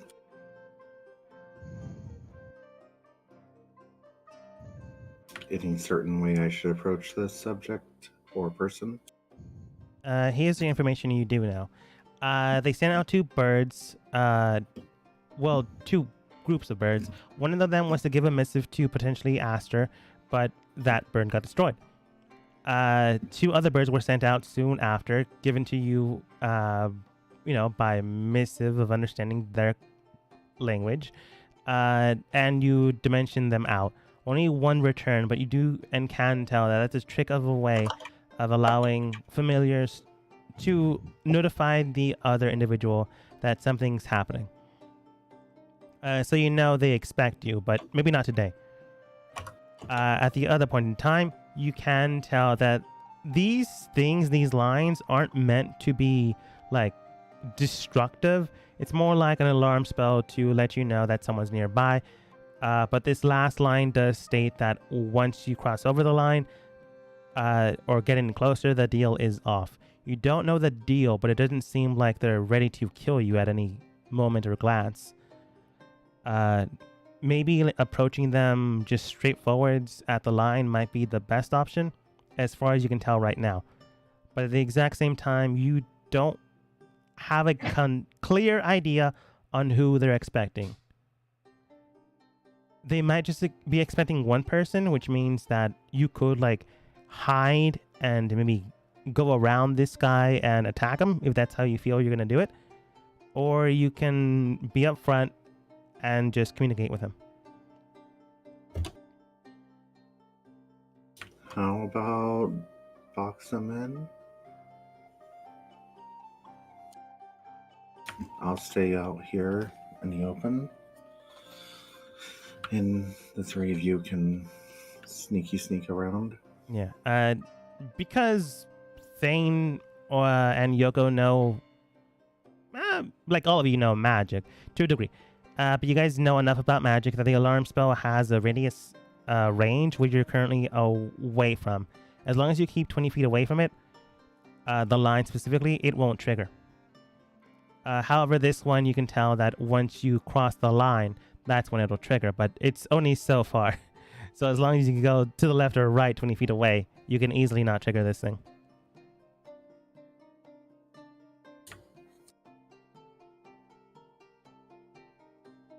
And Esther's gone.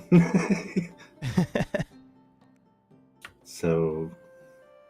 Did we want to be invisible? Oh, I thought we already were. Well, I you had three. held off on it to see who, when, what we wanted to do. You three be invisible. I will stay 20 feet back from the line. And after you are in possession... Well, I could just teleport myself and Aster right next to the guy, and we'll go from there. I thought we were gonna try and talk it out. Let's see what he has to say first. Why don't you and Aster go together? I'm gonna stay by Alpani in case we need to get close, and I can just touch you and teleport us to him. Sound good with you? But I'll be invisible. That'll work. So Yoko, Aster, go around, Very well. and I'll...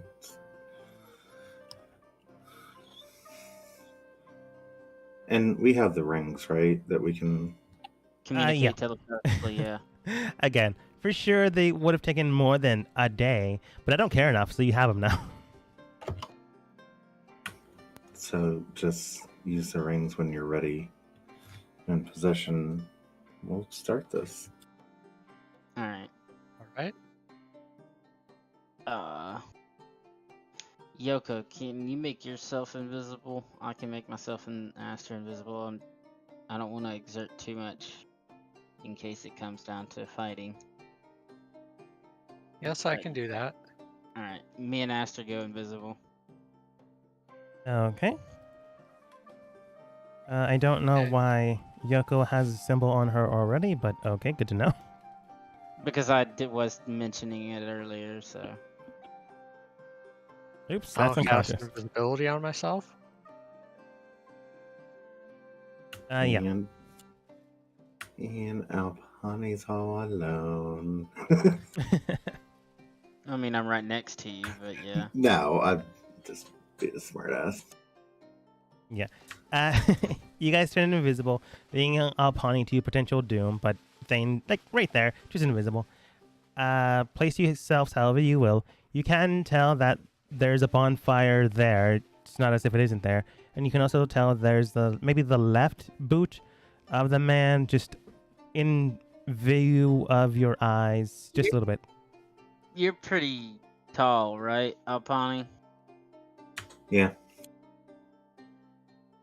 Decent size. I'm gonna hide behind Alpani even though I'm invisible. I'm gonna hide behind her. Sure. You're not a halfling, so you don't get the whole hide in the shadow thing, but, more hidden. And invisible, so Yeah. even more hidden. Aster and Yoko, how far do you get? Obviously, Aster, your father was paranoid enough that he did have some alarm spells in the area, so you know how to avoid them. So you know, like, the depth of range these things could trigger. Which is 20 feet. This one has been jerry-rigged enough that it won't alarm you or anyone else if it's within this side. But within 20 feet of the left and right and north, it would proc. But, you can avoid it because you know this information.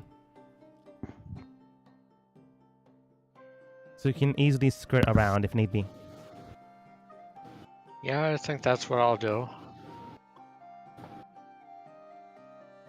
I'll follow Yoko. I think the downed tree is probably a good place to set up. Might want to keep a hold of each other. Because you can't see each other. Naturally. You grab a 5-foot rope, tie it to each of your wrists, and begin to walk towards the tree. The rope would be floating in the air. It's currently invisible. When you cast it on you and you have rope on you, it also goes invisible. Unless you pick something up afterwards, different story. Okay. We'll just hold hands. Works too.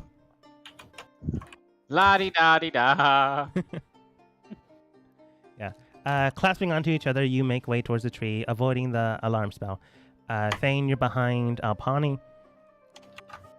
Yoko, you can see that there is a boot, like, next to the fire, but something about it feels off. It doesn't have the weird, antsy, waiting for someone kind of feel to it. It is stock still. Can I see if there's a person attached to the boot? Not at this angle. You know what? That's being a little too harsh. Roll perception.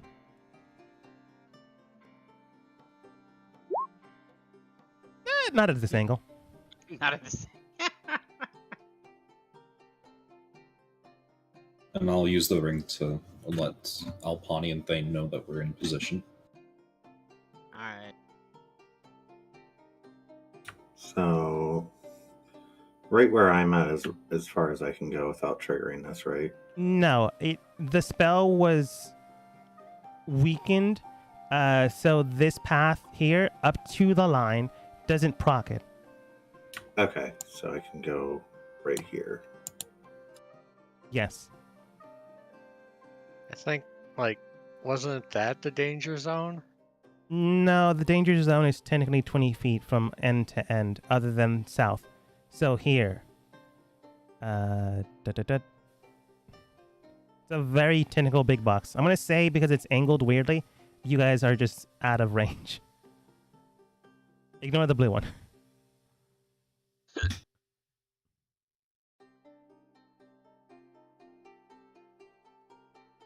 But yeah, you get up to the line.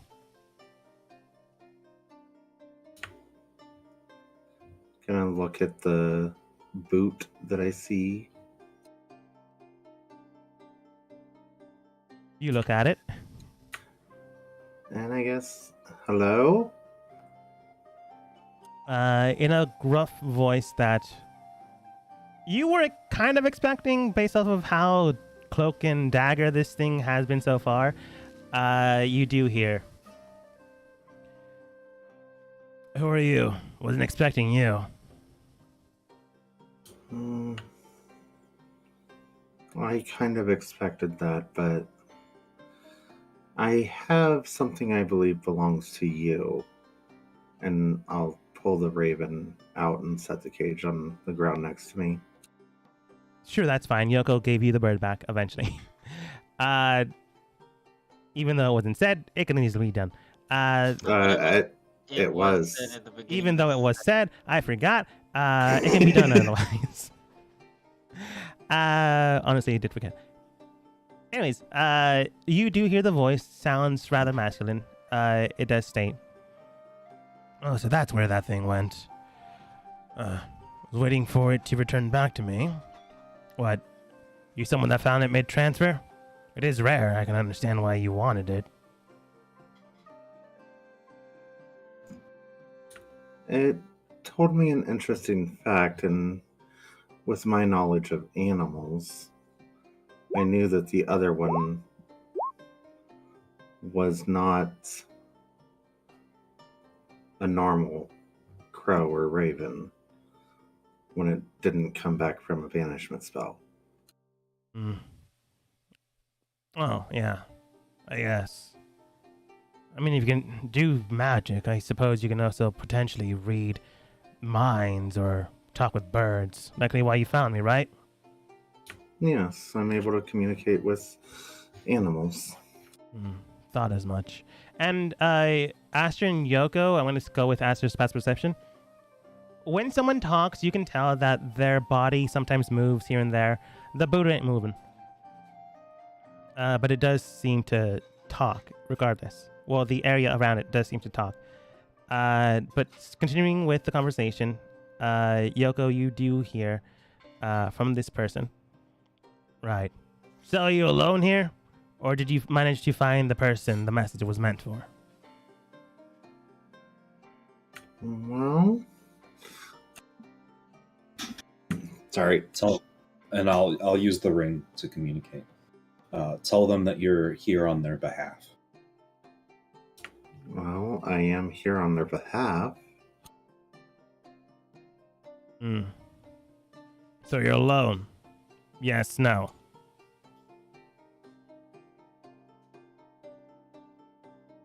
Yes. Roll deception. I'm not good at this. Am I good at this? I mean, technically, you could have said yes and not been lying. I mean, you could have said no, and you technically meaning like you got the bird. That's a So- half-truth, which is still a half-truth. Which is still the truth. That would still make you roll Well- deception. Why are we arguing about the truth when it comes to not me? I don't know. The man did roll a 19 with his things. It's not as if he comes out to kill you, but he takes it in, and with 13 perception check, he doesn't see anyone, but with his even bonuses, can't see invisibility, he does look towards you. Well, he doesn't look towards you. You get the distinct feeling he looks towards you because of the voice and cadence. Right. Well then, alone or not, I suppose the representative will do. If I ever find out that you cross the line, and I mean anyone that's here, this deal is off. I work with the truth. I work with espionage, and I need the truth to survive and the other person to survive as well. If I can't trust someone, why, I can't exactly work with them now, can I? Miss Alpani. You're not being very trustworthy yourself. I understand you're working in espionage or whatever.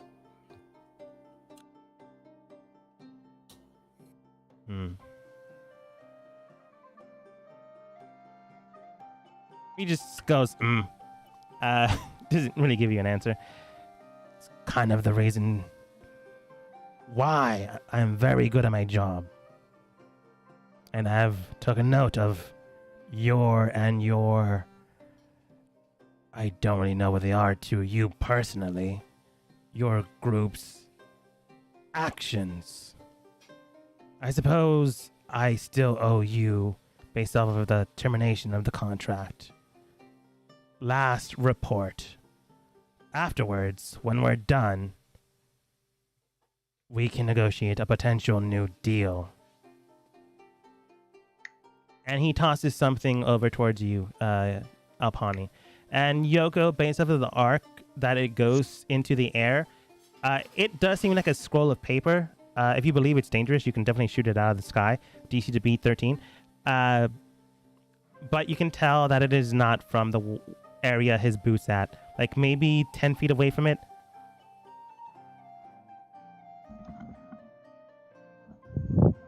But it lands like right over the line where, closer to where Thane is, but still within reach of both of you.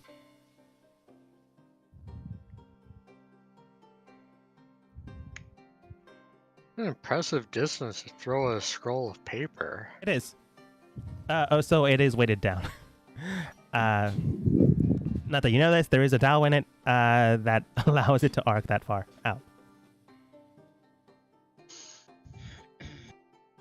Does anyone pick it up? Try and get a different goal to see if I can see where the guy was. Yeah, you can definitely get northeast a little bit further and probably see the angle he's at now, or where he was always at. Hard to tell. Yeah, I'll try that. Yeah, but for sure, a sitting position with your foot out near a bonfire, that would be a very impressive roll. At the angle you're currently at, still invisible. I'm still using his roll of 13 plus modifier. Not good enough for invisibility. Or hearing you move. You do see at this angle the boot is just a boot. It's been placed there as maybe a decoy. Again, not to kill you, but at the exact same time, not to be caught off guard. If someone was like going to come in here to maybe stab at him, he's prepared for that. He wasn't expecting you, that much is for sure, by the way it looks, because you do see some of the gear he would have on him is like splayed about around the trees. So he doesn't have much on him other than whatever he's currently carrying.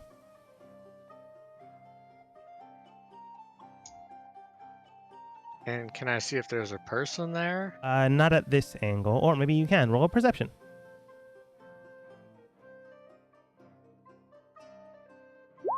There we go. 25 is pretty good. Yeah, again, like I mentioned beforehand. Shorty was... Yeah, it's not like you didn't know. Standing maybe 10 feet away from the bonfire is a man shrouded in dark clothing. Half of his face is covered by cloth, and the other half, you can tell, is drow. And he does exclaim towards Alpani. So you can tell it's his voice, and this man is in the position of a defensive stance, which means that if anyone tries to attack him, will have, disadvantage. But at the exact same time, from the way the ground looks and his position and posture, he wasn't always in this position, which means he was caught off guard. I'll use my ring to tell the others where he is. Yeah. For sure, he does have a weapon drawn out just in case, but again, in a defensive posture. But he does shout over towards Alpani and to Thane. Read that. After that, we can negotiate a potential deal afterwards. If you are the representative.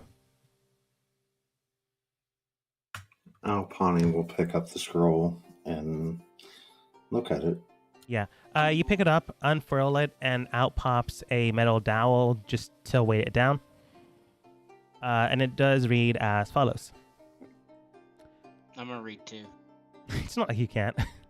Thane, can you read common? Yes. Okay. You read too. No, you read for Alpani. Alpani can't read. We'll go with that one. You begin to read. It is a clinical report, easily cleaned and registered towards anyone that can read it. Sorry, Alpani. And it does read as follows. Current report states that individuals found in cloak and dagger form have contacted the lycanthropes within the range of the kingdom. It does seem to illustrate that these individuals from the city underneath Harbor Point have gathered them in an attempt to launch a potential strike at the kingdom's current core. That, however, will take time and a few days by this missive state and reading. Furthermore, they seem to be orchestrating a all-out call towards the rest of the Underdark cities within the realm spectrum. Do be aware that the individuals called out will be from each branch family as well as each main family, so do not keep them as a secondary means of potential danger. Be advised, this is a current threat and one that is drawing support through every branch they can seem and view viable. Current individuals they have spoken with are as follows. Emerald of Verde, the lycanthrope leader of the West Forest. Mercutio Volt, High Wizard in the Mountains. And blanking on his name currently. It just says here. Yeah, I'm just gonna tell you what it says here. And current manufacturer of the Warforge within the kingdom's borders. Isn't Soul's father? No, that's just some other dude. It's been mentioned several times, especially from the merchants. This is a guy that's recently been coming into contact within the kingdom. They've been peddling their wares for quite some time. They've been getting contracts here and there, left and right, that has been leaving some merchants that have mainly gotten them in high water. I'm pretty sure I gave you his name, but I can't find it right now. But no, it's some other guy you've never met before. But Dark Shadow, he does say towards you. And that is the current report. Now, if you want to continue on this endeavor, we can talk negotiations. If not, I will leave now. And you will never see my Dark Shadow again. So, if I'm understanding correctly from this missive, it's saying the person I'm supposed to meet is a part of the group that is gonna attack. Like, it's siding with the Drow City lycanthrope stuff. The drow that you guys, air quotes, attacked, murdered, whatever you want to call it, self-defense, guys that, air quotes, cursed Thane and his wife. They have been rallying support from various angles. For sure, a high archwizard from the mountain range, whose name is not the one you know, a different guy. The current leader of Verde, which is Emerald, and the lycanthrope leader of the Forest of the West, which is not a forest you've been to, but a forest to the west nonetheless. Yes, so, and this guy is representing them to talk to. No. This guy is maybe an information broker or some sort of thing. You really don't know what he is, but he's giving you a missive of the current things that are happening. You don't know why. It seems to be an old deal that needs to be finalized, which is why he's handing you it now.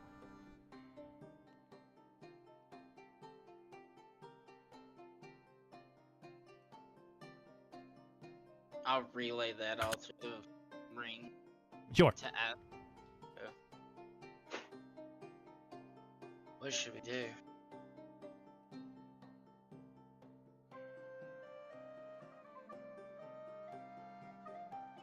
Emerald has. While we're discussing this, I'm going to make it seem like Alfani's taking her time to take in all the information on this note.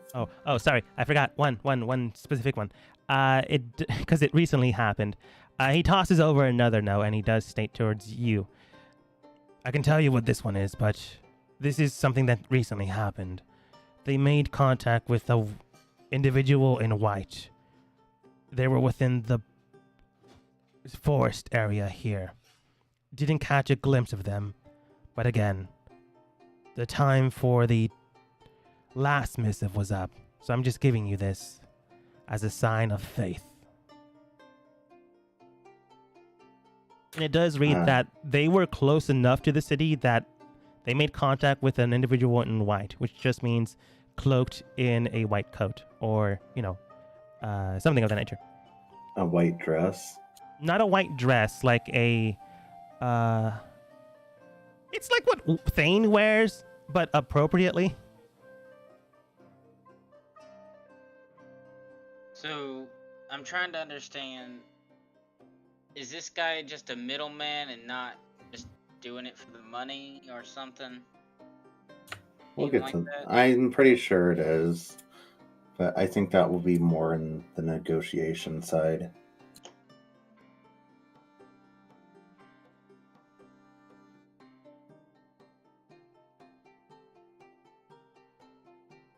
Again, you don't know. You just know he said, if we don't negotiate, that's fine. I'll leave and you'll never see my Dark Shadow again. And you remember the name Dark Shadow, which was the potential informant that Aster's father had with the drow. This might be like the last thing, like in case of my death, give the next ruler the last bit of information you had. Which is weird because Aster, if you die, why would you give the next person that potentially killed you this information? Or why would you give anything to anyone based off of how your father was acting? Maybe he thought like he was going to, I don't know, pretend to be dead and be the new ruler in a different body. He was doing some demonic stuff. Maybe he was going to reincarnate or something of that nature. You're not entirely sure, but, weird deal, but a deal nonetheless.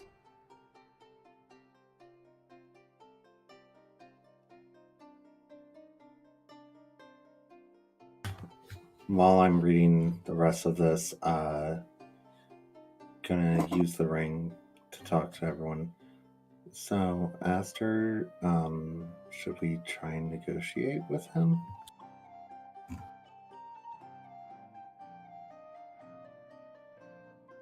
Verify that he is Dark Shadow. And how do you do that? How do we verify?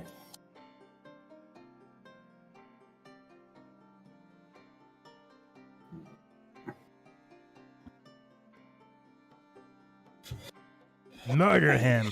And then... See to his if dead anyone body. says, if anyone talks about there being a man named Dark Shadow. I would like to get more information from this man. We don't actually know what the original missive was. You really don't. But while you're discussing things, Yoko, since you're keeping an eye on this man, you can tell that he stops going into defensive stance and puts his weapon away. And then he begins to cast something. And you can tell this spell is invisibility.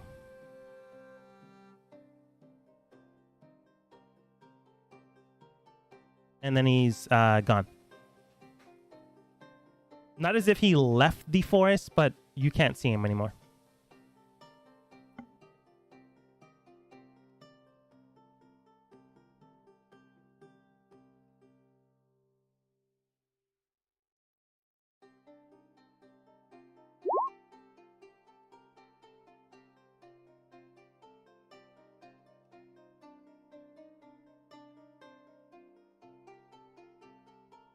But they just word it, their voice towards Alpani.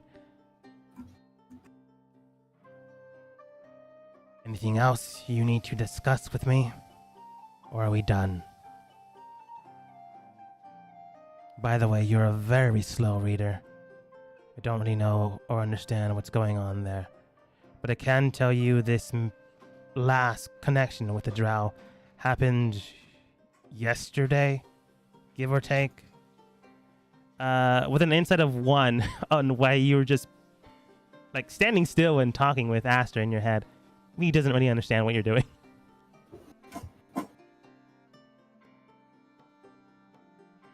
Just thinks you're weird. And they're gonna probably try to attack Blurry Capital. What?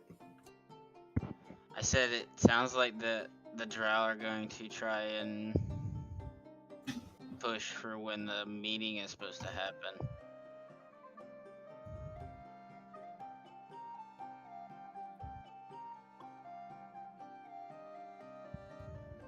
They're planning something, but I don't know if they're gonna push it forwards. They kind of can't.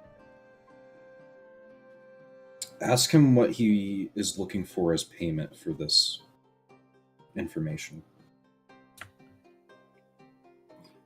So, what are you looking for the payment for this information?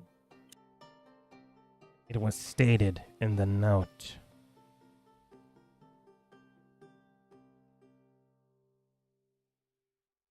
I was told that the next ruler would get the missive, but just to be careful, I did bring it in with the missive you should have received.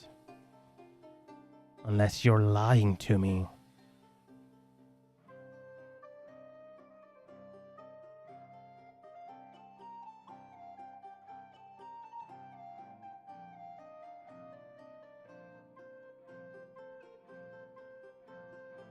You could probably come mostly clean and say that we didn't receive the actual missive, but we did find the bird and were able to trace it back.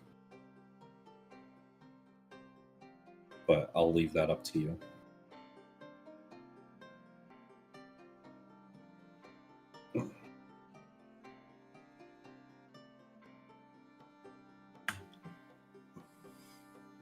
So, we didn't receive the missive, but I intercepted this raven. Then we are done. You're not even going to let me finish, No. even if there is a point of negotiations.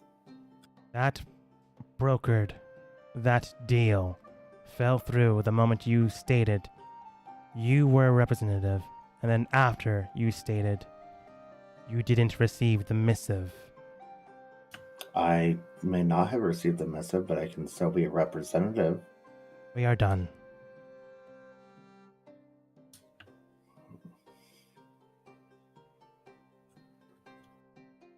And you don't see the fire go out. You don't see them walking away. Yoko, you know they went invisible, but it's possible they went away. No, this is what they're going to do, and you can for sure stop it after it happens. But this is what happens. Immediately, Yoko, you do see that the pack he has like by the tree catches fire, and then the rest of the trees begin to catch fire as well. I assume you try to stop the fire?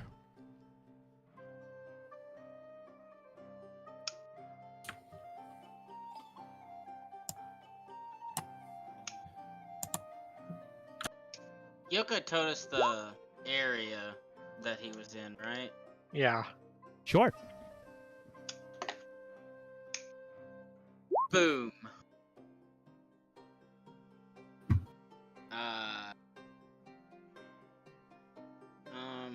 What should we do? Yeah, I know, tidal yeah. wave. Okay.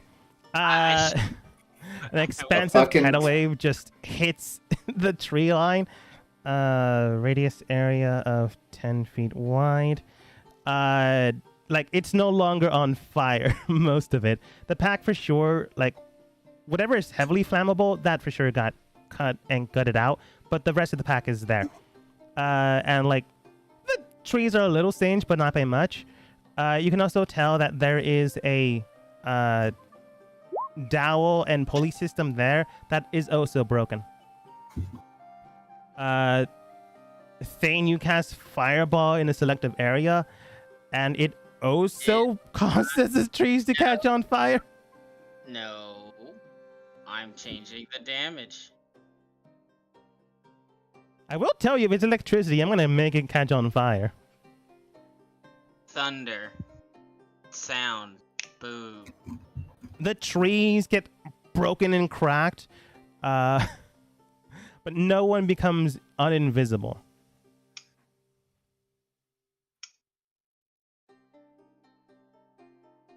Oh yeah, Aster, you become visible.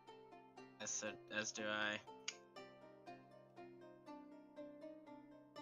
Yeah, more than likely they moved. 'Cause why wouldn't they? But at the exact same time, they easily could have taken note of, sound fireball and tidal wave.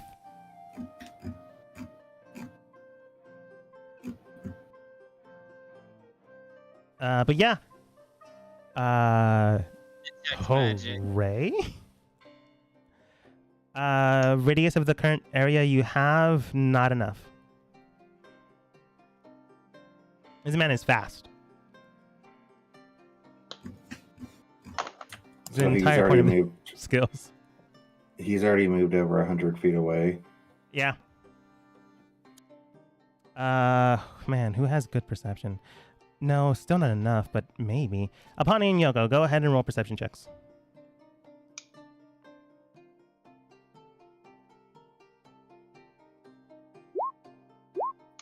Yeah, that makes sense. Yoko, you can tell maybe 500, 400 feet away. The man is like in the forest, gone. You see him like moving across a tree line. I see him. Yeah, he had to break concentration on the spell to get away to that range. Does anybody see him? Like you see I'll a dot point him out. moving on the trees, which indicates, yeah, it's probably him. I'll point him out to the rest of the group. Dimension door right next to him. Man, I feel like this is happening all over again. And I'm also gonna dimension door as close as I can to him. Okay, for sure he would have had a round to get away from you guys. So that is... Well, I thought that was what the 500 feet was. No. Like, he's not going to cast another thing, but he for sure is 90 feet away from you at this point. So, you're at the tree line. You're 90 feet away from him. And he's just like 90 feet away from you. So he gets 2 turns in the time and we get 1? He was gone a while ago. Can I still see him? 90 feet away, yeah. Turn order. Roll initiative. Okay, I'm still confused then. If she saw him at 500 feet, then she told us I immediately cast Dimension Door right next to him. How When could he get- said, and we are done, if you had to guess, he pulled the stick and pulley system to catch his pack on fire and potentially the forest. Then, bam, left 500 feet away. You then cast a whole bunch of spells, which would take a couple of turns / rounds, and he just bolted. To be truthful, he'd be farther away from this, but I'm giving you a chance because for some reason, you just like to attack everything. Even things that are trying to be helpful to you. We didn't attack them. He heard, or at least saw, the tidal wave. Sound travels. And Aster, for sure you can believe that, but the tidal wave and the sound bomb that went off, do you really, for sure you didn't, or for sure you didn't attempt it. I was using it to get rid of the fire. I would believe the tidal wave, yes. The sound fireball, no. I mean, it breaks down things. Okay, whatever. I've lost where my initiative is. I will tell you, unless you have incredible speed, Aster, I don't know if you're gonna catch these guys, but roll anyways. Yeah, I just want to be included. That's fair. I 12 plus bonus. He's not high enough, but close enough. Okay. Yoko, you're up first. You're 90 feet away from this man. He's still running, but you like, oh, right there after you dimension door and Bamf right next to him. Thane also Bamf's next to you as well. You're up first, Yoko. It doesn't seem like this man is trying to kill you or attack you. You know, that's more of your guys' job. What do you do? I'm gonna run 45 feet closer and then use my Sword of Binding to try and hold Monster on him. Not classified as a monster. Does it say humanoid or creature? Creature. Not classified as a creature. He's not a creature. Oh wait, that doesn't make any sense.